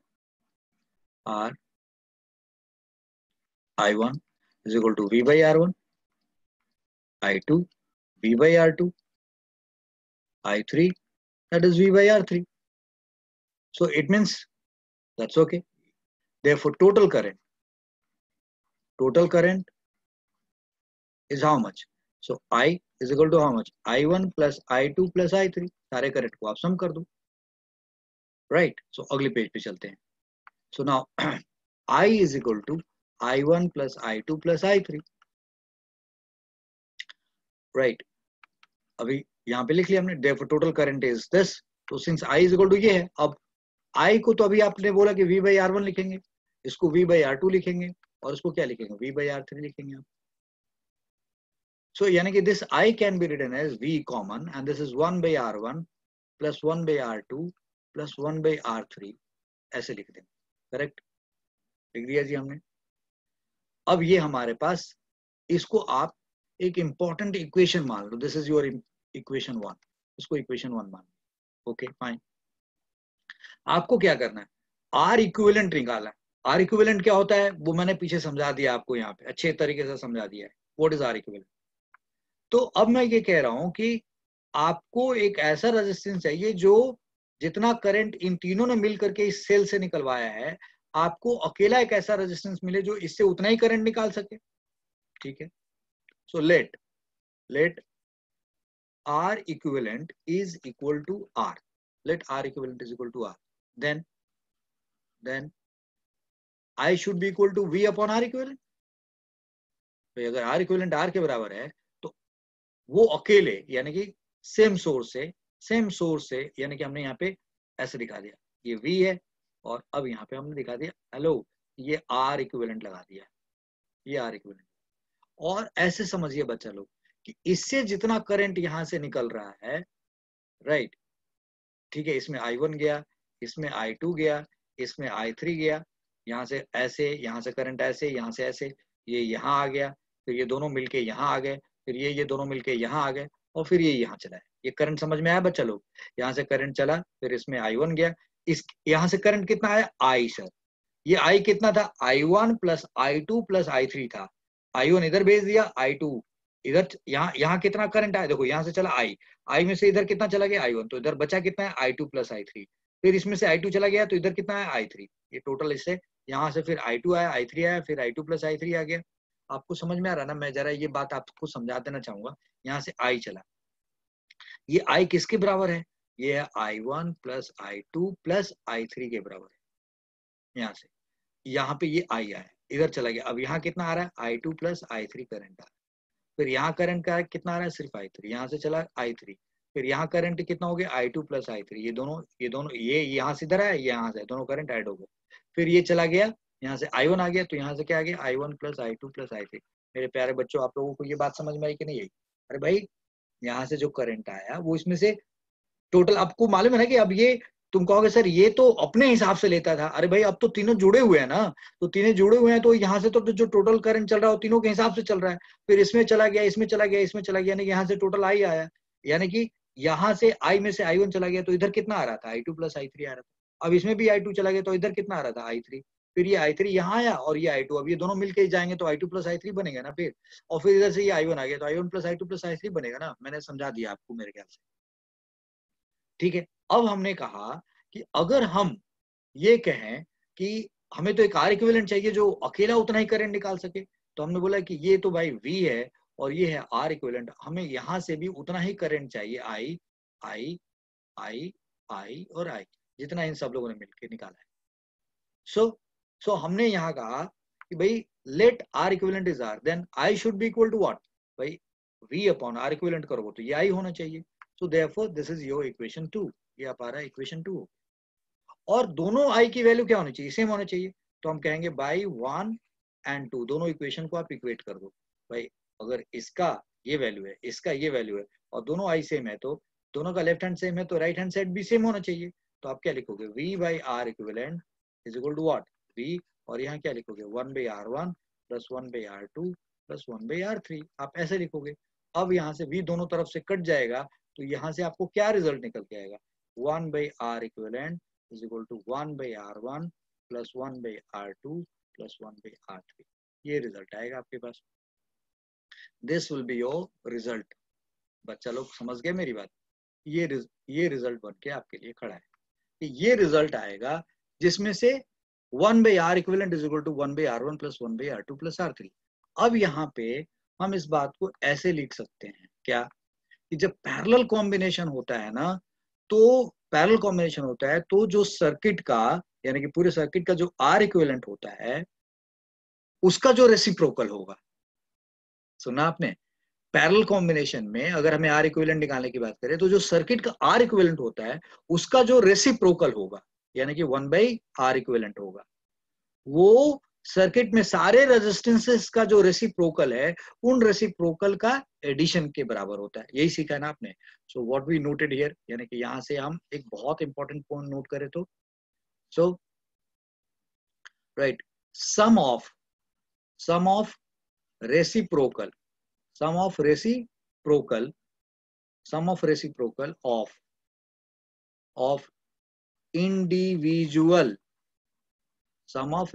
of individual resistances is equal to reciprocal of equivalent resistance of circuit sum of reciprocal of individual resistances is equal to reciprocal of equivalent resistance of circuit। ये circuit का, इस पूरे को एक circuit मान लेंगे, एक circuit का ये आर इक्विवेलेंट है, तो इसका इस तरीके से ये रिजल्ट आ गया, यानी कि ये प्रूव हो गया कि ये फॉर्मूला होगा। राइट बच्चों, तो इसमें जो कुछ भी यूज हुआ वो हमने देख लिया। अब हमें यहां से टेक अवे क्या है, किन बातों पे हमें बहुत ज्यादा ध्यान देने की जरूरत है, फिर हम 2-3 क्वेश्चंस करेंगे, समझेंगे यहाँ पे। तो नाउ सबसे पहले इंपॉर्टेंट बात आपको चाहूंगा नोट करके ध्यान देना, सबसे मतलब कुछ इंपॉर्टेंट बात सीखते जाइए। नंबर 1/R इक्विवेलेंट का एक फॉर्मूला आ गया ना आपके पास, 1/R1 plus 1/R2 plus 1/R3, और अगर 3 के अलावा ज्यादा भी होगा तो आप ऐसे ही करते जाओगे। This is one thing you learn, okay right. यानी कि इसको स्टेटमेंट में लिखा जाएगा तो आपको स्टेटमेंट मैंने लिख दिया कि sum of reciprocal of individual resistances is equal to reciprocal of equivalent resistance of circuit. ये बात मैंने आपको समझा दी यहाँ पे, okay this is one point is done. Now the second point is, अच्छा सर अगर एक और लिख लेते हैं 1/R4 ऐसे लिख करके, और फिर ऐसे लिखते कि सर अगर 2 ही रेजिस्टेंस होता तब क्या लिखते, तो तब हम लोग यहाँ पे इस रिजल्ट को अगर सिर्फ 2 ही होगा तो 1/R1 प्लस 1/R2 करके लिख लेंगे, राइट। तो हम टीचर ना स्टूडेंट को ये सिखाते हैं कि अगर 2 होगा ना तो ठीक है आप ऐसे करके लिख के निकाल लीजिए। एक बार एक बच्चे को एक एग्जांपल देके समझा रहा हूँ, बोला किसी ने हेलो 2 ओम है एंड 3 ओम है, राइट 3 ओम है, और बोला कि हेलो ये पैरेलल कॉम्बिनेशन में, क्या है पैरेलल कॉम्बिनेशन में, मतलब ये फिक्स है यहाँ पे, ये 2 टर्मिनल है और 2 और 3 पैरेलल कॉम्बिनेशन, तो आर इक्विवेलेंट बताओ। तो बच्चे ने क्या किया, okay 1/R equivalent is equal to 1/2 plus 1/3 लिखा, 1/2 प्लस 1/3 लिखा, और फिर अगली बार क्या किया, यहाँ पे 6 आ गया और यहाँ 3 प्लस 2 कर दिया, और फिर आया 5/6, और फिर बोला R equivalent is equal to 5/6, ऐसे लिखा। उससे क्या गलती हुई, अरे ये 1/R इक्विवेलेंट है और वो आर इक्विवेलेंट को ही 5/6 लिख दिया। सो ये वाला जो स्टेप है ये गलत हो गया ना, दिस इज रॉन्ग। आप समझ रहे मेरी बात। तो ध्यान रखने की जरूरत होगी आपको, इस तरीके की गलती आप ना करें, इसका खास ख्याल रखिएगा आप, राइट, ऐसी गलती ना करें आप, ठीक है जी। नाउ द पॉइंट इज कि अगर 2 का केस हो, ये मैंने समझा दिया, यहाँ आपको रेसिप्ट 1/, था तो आपको आर इक्विवेलेंट निकालना होगा तो क्या करना पड़ेगा, आपको R equivalent is equal to 6/5 लिखनी पड़ेगा, यस। तो मैं आपको बताऊं कि ऐसे तरीके से फॉर्मूले को हम लोग रटवा दें तो और कितना अच्छा होगा, यानी कि समझा भी दे रहे हैं रट भी लीजिएगा आप। तो यहाँ पे क्या हो गया, एलसीएम R1 R2 हो गया, और ऊपर यहाँ कौन आएगा R2 आ जाएगा, और यहाँ कौन आएगा R1। तो अगले स्टेप में आर इक्विवेलेंट को हम ऐसे लिख दें R1 R2 divided by R1 plus R2। लो जी, 2 का अगर केस होएगा तो हम सीधा सीधा रिजल्ट ऐसे याद रखें, R equivalent, okay fine, nothing wrong. 2 का केस होगा तो ऐसे याद कर लेंगे। अच्छा और देखो, अब अगर हमसे बोले कि अच्छा R 1/R equivalent is equal to, बोले 1/R1 plus 1/R2 plus 1/R3, actually क्या है ना, बच्चों देख करके, अभी तो आप पहले सीरीज पढ़े हो, फिर पैरेलल पढ़े हो, अगले लेक्चर में आपको मैं मिक्स कॉम्बिनेशन पढ़ाऊंगा, तो कितनी बार ना आपको क्वेश्चन देख करके जल्दी से समझना पड़ेगा कि कैसे इसको सॉल्व करेंगे। तो इसलिए हमें इस तरीके के फॉर्मूलेज को भी याद रखना चाहिए, और तब हम लोग क्वेश्चन को देख के बड़ी आसानी से जल्दी से सॉल्व करके बढ़ सकते हैं। फास्ट भी हो सकता है और एक्यूरेट भी हो सकता है। सो नाउ अगर 3 का केस है, जैसे हमने यहाँ पे ऐसे बनाया, 2 के केस में जैसे ये निकाल लिया, तो सर 3 के केस में भी ऐसा कुछ हो सकता है क्या? हाँ बिल्कुल हो सकता है। तो now look at this here. So this 1/r equivalent is equal to, अब यहाँ एलसीएम क्या आएगा, r1 r2 r3 आएगा, इन सब का एलसीएम ऐसे ले। अब यहाँ पे ये r1 था, तो यहाँ पहले क्या आएगा, r2 r3 आ जाएगा, फिर यहाँ क्या आएगा, r1 r3 आ जाएगा, और फिर क्या आ जाएगा यहाँ पे, r1 r2 आ जाएगा, आएगा ना ऐसे। और तब यहाँ से आप आर इक्विवेलेंट का फॉर्मूला क्या आ गया आपके पास, उल्टा कर दिया, reciprocal r1 r2 r3 divided by what, you will be writing r1 r2, ये वाला पहले लिख दो, फिर r2 r3 लिख दो, फिर आप r1 r3 लिख दो। लो जी, आप इसको भी याद कर सकते हैं, अच्छा रहता है। हम लोग तो याद रखते हैं, आपको भी याद रखना चाहिए, तो क्वेश्चन थोड़ा जल्दी सॉल्व होता है और अच्छा लगता है। ठीक है जी, तो ये बेसिक पढ़ा हमने, ये हमने इस रिजल्ट को याद रख लेंगे। थर्ड से हमने ये जो रिजल्ट बनाया इसको भी याद रख लेंगे। अब एक और केस दिखाता हूँ बच्चों आपको, देखिए ध्यान से, यहाँ तक तो आप सब समझ गए, राइट। चौथी बात पे हम लोग चलेंगे और समझेंगे कि क्या बात कर रहा हूँ। लेट सपोज हम ऐसे कह रहे हैं आपसे कि हमने ये, या so we are talking about the fourth concept. Suppose कर लो कुछ ऐसा हो सर, ये एक टर्मिनल है और एक रेजिस्टेंस आर ऐसे लगा दिया, फिर एक रेजिस्टेंस और आर ऐसे लगा दिया, फिर एक रेजिस्टेंस आर ऐसे और लगा दिया, फिर एक रेजिस्टेंस एक और आर ऐसे लगा दिया, और किसी ने बोला यार ये तो पता नहीं ऐसे ऐसे ऐसे ऐसे, ऐसे, ऐसे, ऐसे बहुत सारे हैं ऐसे ऐसे, और फाइनली बोला हेलो ये R R R R R, तो बोला 10 ब्रांचेज है। कितने ब्रांचेज हैं, लाइक 1 2 3 4 5 6 7, ऐसे बड़े सारे ब्रांचेज। तो हम लोग ये केस पढ़ते हैं इसके लिए कि एन आइडेंटिकल, यानी कि ये सब के सब है ना, देखो क्या लिख रहा हूं, n identical, n identical resistances are in parallel, are in parallel. बेटा बात समझ में आई? भाई सब के सब आइडेंटिकल रेजिस्टेंस है और सब क्या है, पैरेलल में, राइट। तब आर इक्विवेलेंट कैसे निकलेगा, then R equivalent is how much, ये सवाल है। कोई बात नहीं, हम बेसिक फॉर्मूला तो पढ़े ना, 1/r इक्विवेलेंट क्या होता है भाई, जितने भी हैं सबका इंडिविजुअल करते जाओ, 1/r आप ऐसे ही करते जाओगे, राइट। 1/r फिर 1/r ऐसे ही करेंगे।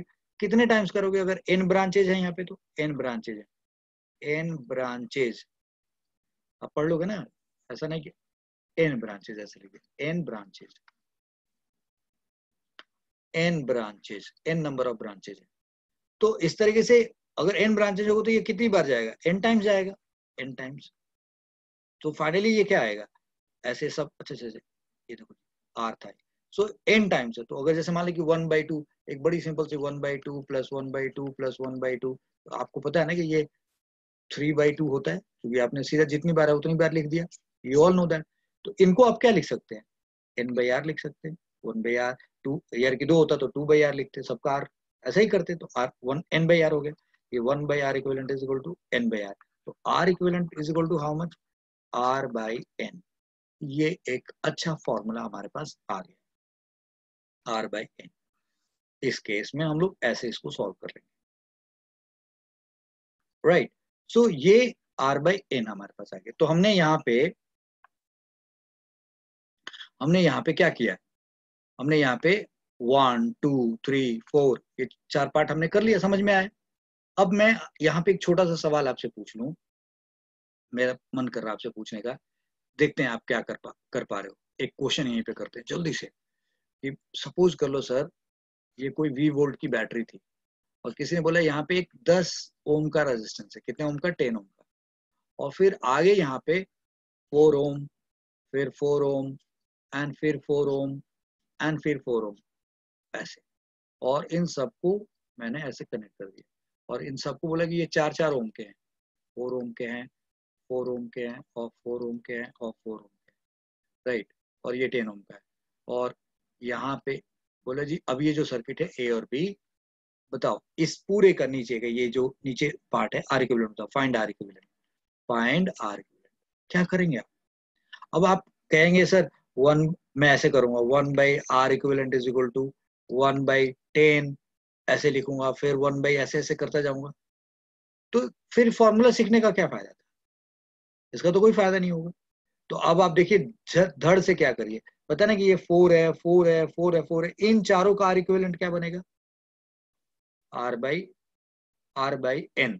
तो ये कितने हैं? 4, और R कितना है? 4, तो 4/4 इज हाउ मच? अच्छा चलो तुम कहोगे ये तो जादू करने लगे, एक काम करते हैं एक 4 और ले लेते हैं, ठीक है? अब ये कितने हो गए? 5 हो गए। तो सर इन पांचों का कितना होगा आर इक्विवेलेंट? तो आप एक बार ऐसे बना दीजिए, ये बी हो गया, और फिर आप यहाँ लिखे ये 10, और फिर इनकी जगह पे आप क्या लिखिए, इन सबको हटा के 1 2 3 4 5, 4/5 सर, यही पढ़ा था ना, आर एक का और एन जितने होते हैं उन सबको 4/5, और ये कितना हुआ 10। अब आपके लिए कितना आसान होगा, सो 1/R इक्विवेलेंट अगर करना हो तो 1/10 कर देंगे। अच्छा आप कहोगे ये भी करो, ये तो अब एक 10 हो गया और एक 4/5 हो गया। यस, पहले ये इतने थे, अब ये सिर्फ 2 हो गए, और 2 का फॉर्मूला लगा दो अब यहाँ पे, R1 R2/R1 + R2। तो आप आर इक्विवेलेंट अगर निकालेंगे तो क्या लिखेंगे, ऊपर R1 RT है, सो 10 इंटू 4/5 यानी कि R1 × R2, और नीचे क्या होता है R1 + R2 यानी कि 10 + 4/5। लो बेटा ऊपर देखो जी, 5 से ये कट गया 2, 5 10/5 यानी कि 2, 2 × 4 8, ऊपर 8 बच गया, ऊपर 8 आ गया, नीचे 5 10 जा 50 + 4 54, और ये 5 नीचे से कहाँ चला गया, ऊपर। तो सीधा सीधा आर इक्विवेलेंट कितना आ गया बच्चा लोग, 40/54 ओम। कितना जल्दी हो जाएगा ना करना में, वरना आप कैलकुलेशन करेंगे 1/10 1/10 ऐसे करके करेंगे तो आपको थोड़ा लंबा टाइम लग जाएगा। तो आप फॉर्मूला लगाएंगे तो जल्दी सॉल्व कर सकते हैं। ये बात समझ में आई? रिकॉर्डिंग देख रहे हैं, अगर नहीं समझ में आया तो थोड़ा पीछे जाके फिर से समझ लो। So that is what I have made you understood कि ये कैसे हम इस फॉर्मूला को यूज करते हैं। तो हमने ये 4 बातें समझ ली, और आगे की बात समझा रहा हूँ। 5वां पॉइंट देखिए क्या, कि voltage voltage across voltage across each resistor has to be same, सबके अक्रॉस वोल्टेज क्या होनी चाहिए, सेम होनी चाहिए। ये 5वां पॉइंट, yes we know that parallel है तो। और सब में जो करंट जाएगा, यानी कि I1 को R1 से मल्टीप्लाई करो, मतलब इस बात को ऐसे लिख दें, like V/R1 is I1 and V/R2 is I2 and V/R3 is equal to I3। ऐसे ही यार कुछ पढ़ा आपने, समथिंग लाइक दिस, यानी कि V/Rn is equal to In, ऐसे ही कुछ होगा। तो ये क्या समझाना चाह रहा है, कह रहा है V is equal to I1 R1, I2 R2, I3 R3 dot dot dot dot In R1, मतलब जितने भी होंगे, यानी कि सब रजिस्टर, कोई भी रजिस्टर अपने में इतना ही करंट लेके आना चाहता है ताकि उसका वोल्टेज सोर्स के वोल्टेज के बराबर हो जाए। तो ये बहुत इंपॉर्टेंट बात आपको समझनी होगी। क्लियर हो गया पॉइंट? यस। अब एक कॉन्सेप्ट और सीखिए आप, राइट? अगर मैं आपको कुछ इस तरीके का सवाल दे दूं, ठीक है, सपोज कर लो एक रेजिस्टेंस, मेरे ख्याल से सवाल के बाद हम थोड़े बाद में बात करेंगे, अभी मैं ये चाहूंगा कि आप इतनी बात अच्छे से समझ लें, right? So this many points you have understood, right? अब हम लोग कुछ क्वेश्चंस करने चलेंगे, छोटे छोटे, will be doing some small question. तो हम लोगों ने पैरेलल कॉम्बिनेशन किसको कहते हैं, what is parallel combination, that we have understood, और उसका लॉजिक भी अच्छे तरीके से हमने पढ़ लिया है। तो अब मैं आपसे 2-3 छोटा छोटा चाहूंगा कि आप क्वेश्चन सॉल्व करें, और फिर देखते हैं कि हम लोग क्या करते हैं। Will talk about this questions. So let's see, my first question to you is, यहाँ पे ऐसे दिखा रखा गया, वोल्टेज नहीं दे रखा है, बट सिर्फ कॉम्बिनेशन, ये R1 है, और ये एक R2 है, और ये एक R3, और ये है 2 ओम का, ये है 5 ओम का, और ये है 7 ओम का, और यहाँ A लिख दिया गया है, यहाँ B लिख दिया गया है। फाइंड R इक्विवेलेंट AB, मतलब A और B के बीच में ये पूरा सर्किट जुड़ा हुआ है। तो बताओ भैया इस पूरे का आर इक्विवेलेंट कैसे निकाला जाएगा? How much will be the R equivalent? Okay, और इसमें हम एक बैटरी लगा देते हैं, समथिंग लाइक दिस, ऐसे करके, और उस बैटरी की वैल्यू रख देते हैं 20 वोल्ट। ठीक है, फाइंड आर इक्विवेलेंट, पहला सवाल ये है। दूसरा सवाल ये है, current current given by 20 volt cell, यानी कि इसने कितना करंट दिया। ये दो सवाल इसमें पूछा गया इस क्वेश्चन में। तो आर इक्विवेलेंट निकालने के लिए अब क्या करेंगे? क्या, एक तो मेथड ये है कि हम वो कहें, मतलब to find this R equivalent, solution की बात कर रहा हूँ बच्चा लोग, मेरा साथ दोगे आप लोग, ध्यान बना करके साथ दो, ध्यान बनाए रखोगे तो मैं आपके लिए बड़ी जल्दी ये बता दूंगा। तो अगर हमसे बोला गया कि आर इक्विवेलेंट ए बी निकालो भाई, तो अब तो हम कहेंगे कि okay, will say that 1 by r equivalent is equal to 1 by r1 plus 1 by r2 plus 1 by r3, ऐसे करके सॉल्व चले। एक तरीका ये to solve it now, 1 by 2 plus 1 by 5 plus 1 by 7, and then you will say that okay, 2 5 7, so this is 35, 270 हो गया, और फिर यहाँ पे आ गया 35, यहाँ पे 2 into 7 14, and then here is 10। अब आप मेरे से तो ये उम्मीद करता हूं कि आपको ये सब तो आता ही होगा। अब इन सबको सम किया जी, सो 14 and 10 24, और 5 29, and 30 that is 59। yes, so this is 59 divided by 70, ये आ गया 1 by r equivalent। तो यहां से right, so therefore r equivalent is how much? 1 by, यानी कि we can write 70 by 59, इतना ओम हो गया। ओके, तो ये आपने ऐसे सॉल्व कर लिया। अब कोई बच्चा डायरेक्ट लिखना चाहता, अगर किसी का दिल करता था कि मैं तो डायरेक्ट एक स्टेप में सॉल्व करना चाहता हूँ, तो वो क्या करेगा? R equivalent is equal to, सीधा फॉर्मूला लगेगा, R1 R2 R3, यानी कि 2 into 5 into 7। फिर क्या करेगा? R1 R2 5 into 10, फिर R1 R2 के बाद करेगा R1 R3, that is 2 into 7 14, and फिर क्या करेगा? R1 R2 कर दिया, R1 R3 कर फिर ये R2 R3 यानी कि 35। सीधा सीधा सॉल्व करके यहाँ पे लिखा, दिस इज 10 770, और नीचे ये कितना हो गया? 50। सर ये वन स्टेप में भी कर सकता है अगर उसको फॉर्मूला वाले तो। Yes, this is understood here. Now यहाँ पे पूछा कि current in given by 20 volt cell, यानी कि 20 वोल्ट के सेल ने कितना करंट दिया। ये नहीं पूछा है कि 2 में कितना करंट दिया, इसने टोटल कितना करंट दिया। सो वी नो दैट कि I is equal to V upon R equivalent, V upon R equivalent। तो V कितना है? 20 वोल्ट, और R इक्विवेलेंट कितना है जी? 70 by 59। तो therefore this is 20 और into 59 divided by 70। तो ये क्या आ गया sir? 0 0 cancel, 59 into 2 that is 118, yes, divided by 7, इतना एम्पियर सर। लो जी, करंट आ गया सीधा आपके पास। बेटा ये क्वेश्चन समझ में आया आप लोगों को कि कैसे हमने निकाला? अब अगर हमसे पूछता है कि 5 ओम में करंट बताओ, फाइंड करंट इन 5 ओम, तो क्या हो गया? इसको कितना वोल्टेज मिलेगा? ये 1 2, और थर्ड पार्ट अगर यहाँ से पूछता हमसे, फाइंड, थर्ड पार्ट पूछा गया, फाइंड करंट, कोई भी पूछ सकता, फाइंड करंट, करंट इन 5 ओम। ठीक है, तो क्या करेंगे? I2 की बात हो रही है, तो I2 is equal to what? V is 20 और R2 is how much? 5, so this is how much? 4 ampere. लो जी, करंट आ गया सीधा, ये वोल्टेज इसको मिला, अपन रेजिस्टेंस कर दिया, 4 एम्पियर आ गया। बेटा बात समझ में आ गई आप लोगों को? I hope you have understood this one. एक क्वेश्चन हमने कर लिया। अब मैं आपसे दूसरा सवाल पूछ रहा हूँ, जरा दूसरे सवाल की तरफ लेके जाता हूँ। सपोज मैं आपसे कहता हूँ कि अभी तक ध्यान रखना कि मैंने ये मत सवाल सोचना कि सर अगर एक रेजिस्टेंस ऐसा हो जाए, एक रेजिस्टेंस ऐसा हो जाए, और फिर एक रेजिस्टेंस ऐसा हो जाए, और फिर हम इनके साथ एक बैटरी लगा दें और तब इसको कैसे सॉल्व करें। बेटा ये मिक्स कॉम्बिनेशन में अभी नहीं पढ़ा रहा हूँ, आज आपका फोकस सिर्फ पैरेलल कॉम्बिनेशन पे रखा हूँ। तो जब हम मिक्स कॉम्बिनेशन अगले लेक्चर में आपको देखेंगे, तो उस अगले लेक्चर में आपको इस तरीके के क्वेश्चन को कैसे सॉल्व करना है वो अच्छे से आपको आ जाएगा। पहले आप सिर्फ पैरेलल कॉम्बिनेशन पे मास्टर हो जाए, ठीक है जी। तो इसलिए हम इस तरीके के क्वेश्चन को सॉल्व नहीं कर रहे हैं। समझ में आया ना आपको पॉइंट क्यों नहीं कर रहे हैं? So now we are talking about the another question. मैंने आपसे बोला कि अगर एक रेजिस्टेंस है ये, फिर एक रेजिस्टेंस है ये, फिर एक रेजिस्टेंस है यहाँ पे,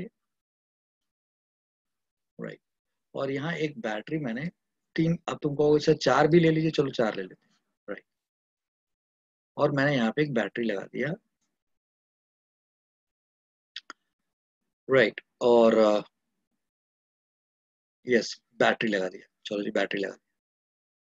ये दे रखा है, इसकी कोई वैल्यू दे रखी है, लेट सपोज 2 ओम, इसकी वैल्यू है 4 ओम, ये है 6 ओम, और इसकी रेजिस्टेंस आर हमें पता ही नहीं कितना है, we don't know how much it is, हमें नहीं मालूम है, इस आर की वैल्यू हमें नहीं मालूम, और हमें यहाँ पे जो वोल्टेज है दिस, यस बच्चों, तो यहाँ जो वोल्टेज है वो है 36 वोल्ट है, और हमसे पूछा जा रहा है कि इसमें जो करंट निकल के आ रहा है ना, यहाँ से जो करंट निकल के जा रहा है इस बैटरी से, दिस करंट जो यहाँ से निकल रहा है, this current value is given, this I, यहाँ से करंट आई निकल रहा है, यहाँ से आई निकला, फिर यहाँ से ये आई चला गया, सो इन द गिवन अरेंजमेंट, कहा जा रहा है in the given arrangement, arrangement, arrangement, if, arrangement कहना अब ठीक नहीं, अब सर्किट कहना स्टार्ट कर देते हैं हम लोग, इन द गिवन सर्किट, ये सर्किट हुआ एक तरीके से बेटा, in the given circuit if I, जो ये करंट है, राइट, मैं एक वैल्यू सोचता हूं आपके लिए, इसके लिए is 35 ampere, how much 35, if I is 35 ampere, find are,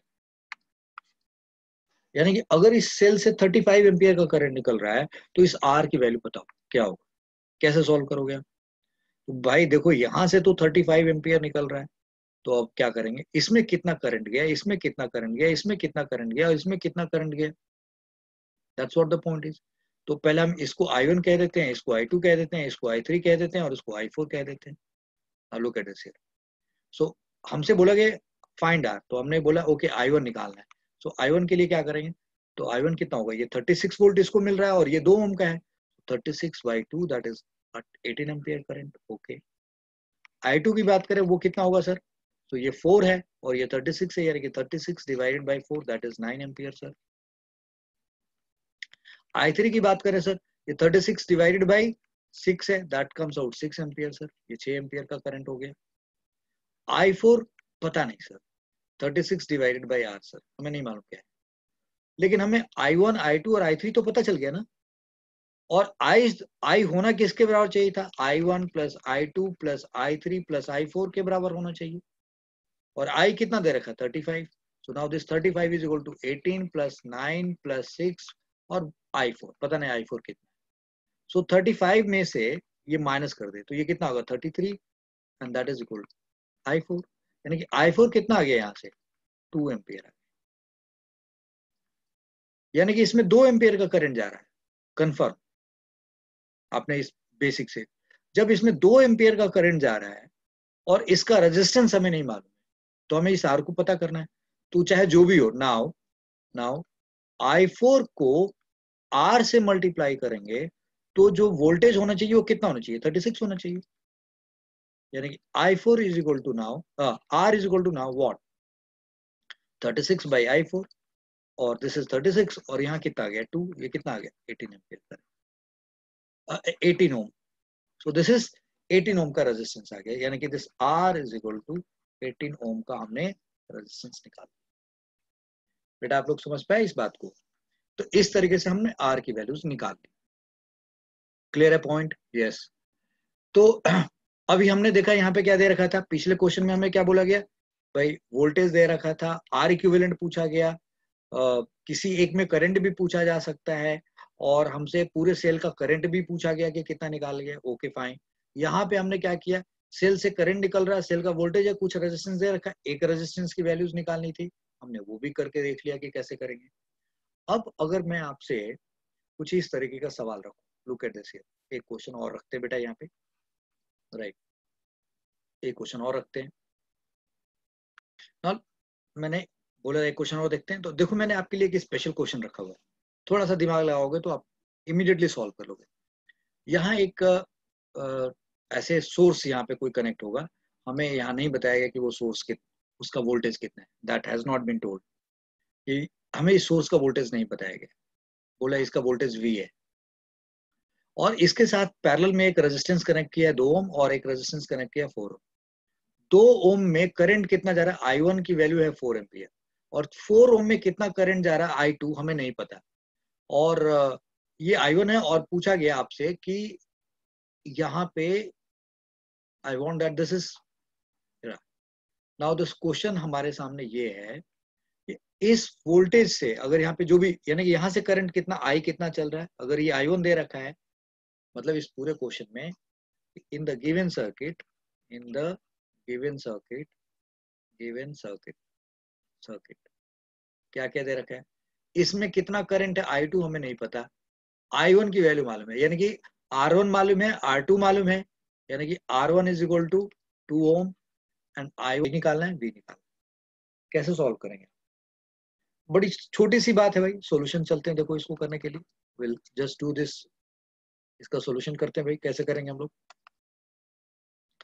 हमें एक बात मालूम है कि इस 2 ओम के अक्रॉस 2 ओम में कितना करंट जा रहा है, current current in 2 ohm, current in 2 ohm is how much, that is 4 ampere, current in 2 ohm is 4 ampere, okay, therefore voltage across, voltage across, voltage across 2 ohm कितना होगा, तो current into resistance है, so 2 into 4 से that is 8 volt, voltage across 2 ohm कितना आएगा, 2 current, current कितना है 4 ampere, volt resistance कितना 2 ohm, तो यानी कि 8 वोल्ट आ गया, तो 8 वोल्ट तो इसका आ गया। अब देखो ये किसके पैरेलल में कनेक्ट होता है, इसके पैरेलल में, और ये किसके पैरेलल में, इसके भी पैरेलल में, तो जो वोल्टेज इसका होगा वही वोल्टेज इसका होगा, वही वोल्टेज इसका होगा, therefore V is how much, 8 volt, निकाल दिया पहले, V मालूम हो गया। एंड अब I2 की बात कर रहे हो आप, तो I2 कितना होगा जी, तो जो 8 वोल्ट जो इसका होगा, जो इसका वोल्टेज होगा वही वोल्टेज इसका मिलेगा, देयरफॉर V की वैल्यू कितनी हो गई 8 वोल्ट, क्यों, क्योंकि जो इसका वोल्टेज होएगा वही वोल्टेज इसको मिलना चाहिए ना भाई, पैरेलल में यही होता है। अब therefore I2, यानी कि या therefore ऐसे लिखते हैं I2 की बात छोड़ के, therefore voltage across, voltage across across 4 ohm कितना होगा, that is also 8 volt, therefore I2 कितना होगा जी, 8 volt divided by 4, that is 2 ampere से, कितना हो गया 2 ampere, यानी कि I2 की वैल्यू होगी 2 ampere। And now since I is equal to I1 plus I2 होना चाहिए, I1 कितना निकाल रखा आपने 4 एम्पियर, और I2 कितना निकाला 2 एम्पियर, तो ये टोटल कितना आ गया 6 एम्पियर। बेटा समझ गए, तो आप यहाँ से I निकाल सकते हैं, यानी कि देख रहे हो आपको क्या दे रखा था, कैसे आपने दिमाग लगाया, यार इसमें रेजिस्टेंस है, इसका करंट दे रखा है, इसका वोल्टेज मालूम है, जो इसका वोल्टेज होगा वही इसका वोल्टेज होगा, वही इसका वोल्टेज होगा, इसका रेजिस्टेंस मालूम है तो वोल्टेज हमें मालूम हो गया, इसका रेजिस्टेंस हमें पता है, इसका करंट निकाल लेंगे, ये करंट कहाँ से आएगा, इस सोर्स से आएगा, तो हमने ये भी करंट निकाल दिया। बेटा बात समझ गए आप लोग, I hope you have understood this. Now let's do one more question and that will be the last question of the class. Yes बच्चों, so question हमारे सामने है, this is the last question of the class today, कि मैंने एक 10 volt की battery रखी है, यहाँ पे 5-5 वोल्ट का सेल है, 2 सेल लगा हुआ है, 5 वोल्ट ईच, प्लस माइनस फिर प्लस माइनस, ऐसे 10 वोल्ट का टोटल है यहाँ पे, मतलब बैटरी का वोल्टेज है। एक 2 ओम का लगा हुआ है, 4 ओम का लगा हुआ है, 12 ओम का लगा हुआ है, यहाँ K1 है, स्विच है ये, राइट, और ये K2 स्विच है। अभी ये दोनों स्विच ओपन है, स्विच ओपन होने का मतलब इसमें करंट नहीं जा सकता है, इसमें भी करंट नहीं जा सकता, यानी कि यहाँ से जो करंट आएगा, आप बहुत ध्यान से समझिएगा, ये अभी खुला हुआ है, अगर हम इसको बंद करेंगे तो इसको बंद करने का मतलब हमें क्या करना होगा, we have to connect like this, अगर हमने ऐसे कर दिया इसका मतलब कि ये कनेक्ट हो गया, अभी हमने इसको कनेक्ट नहीं किया, तो आपसे सवाल पूछा जा रहा है, राइट, क्वेश्चन है, देखिए ध्यान से, फाइंड, क्वेश्चन ये है कि find current, current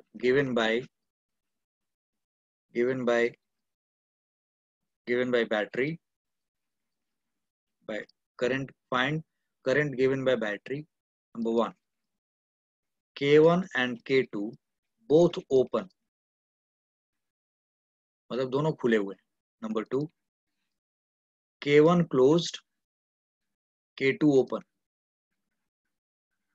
K2 open. Number 3, K1 and K2 both closed.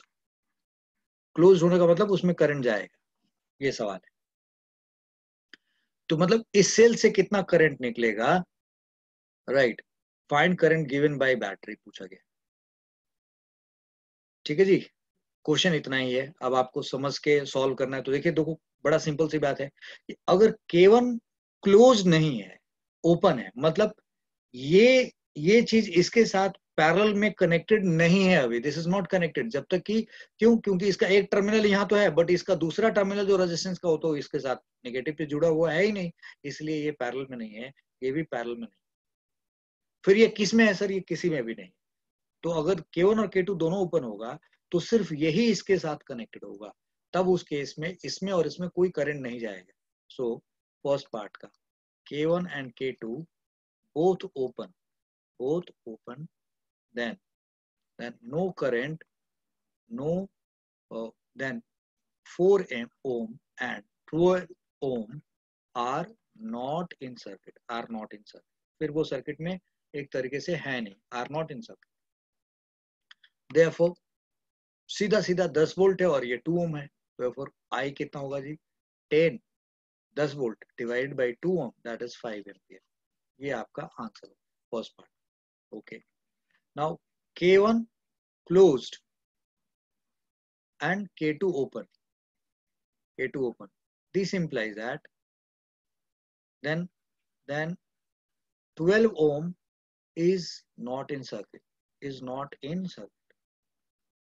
अब 12 ohm सर्किट में नहीं है, तब क्या होगा जी? तब अब ये करंट लेगा और ये क्लोज हो चुका है, मतलब उस केस में, दूसरे केस में आपको क्या मानना होगा? ये क्लोज हो गया. ये क्लोज होने का मतलब आप कैसे समझेंगे? It is connected like this. ठीक है जी, ऐसे मानेंगे उस केस में. मैं बारी बारी से आपको करके अलग अलग डायग्राम नहीं बना सकता, तो अब मैंने ये समझा दिया आपको कि अगर K1 क्लोज है, K2 ओपन है, तब क्या होगा. आपको अगर दिल करे तो एक छोटा सा सर्किट बना दीजिए ऐसे, एक बहुत छोटा सा सर्किट, जल्दी जल्दी में. थोड़ा अच्छा नहीं बनेगा, but you can think like this. ऐसे मान लीजिए और फिर यहाँ दिखा दीजिए 4 ओम, बोले कि ये तो क्लोज हो गया. ये 2 ओम दिखा दीजिए और 4 ओम दिखा दीजिए, और वो वाला तो भाई 12 ओम है, लेकिन अभी वो सर्किट में नहीं, ऐसे दिखा दीजिए. सो this is how it is. तो अब यहाँ से करंट चलेगा, इधर भी जाएगा और इधर भी जाएगा. ये 10 वोल्ट है, ये 2 ओम और 4 ओम दोनों में करंट जाएगा, तो क्या होगा? तो यहाँ से जो करंट निकलेगा वो क्या लिखेंगे? I इज इक्वल टू, अब भाई इसमें कितना करंट जाएगा? 10/2, और इसमें कितना करंट जाएगा? 10/4.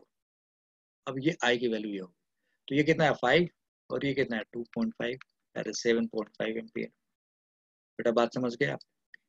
थर्ड केस में K1 and K2 both closed, both closed, तीनों बंद है. यानी कि सर्किट कैसे बनेगा? फिर आप ऐसे समझिए, ये 2 ओम है, ये भी कनेक्टेड है, ये 4 ओम है, ये भी कनेक्टेड है, और ये 12 ओम है, ये भी कनेक्टेड है. Something like this. यानी कि सब में करंट जाएगा. यानी कि अब करंट यहाँ से जो चलेगा वो इसमें भी जाएगा, यहाँ I1 जाएगा, इसमें I2 जाएगा, और इसमें I3 जाएगा. तो अब आप सीधा सीधा I इज इक्वल टू क्या लिखेंगे? I1 plus I2 plus I3. So what is this I1?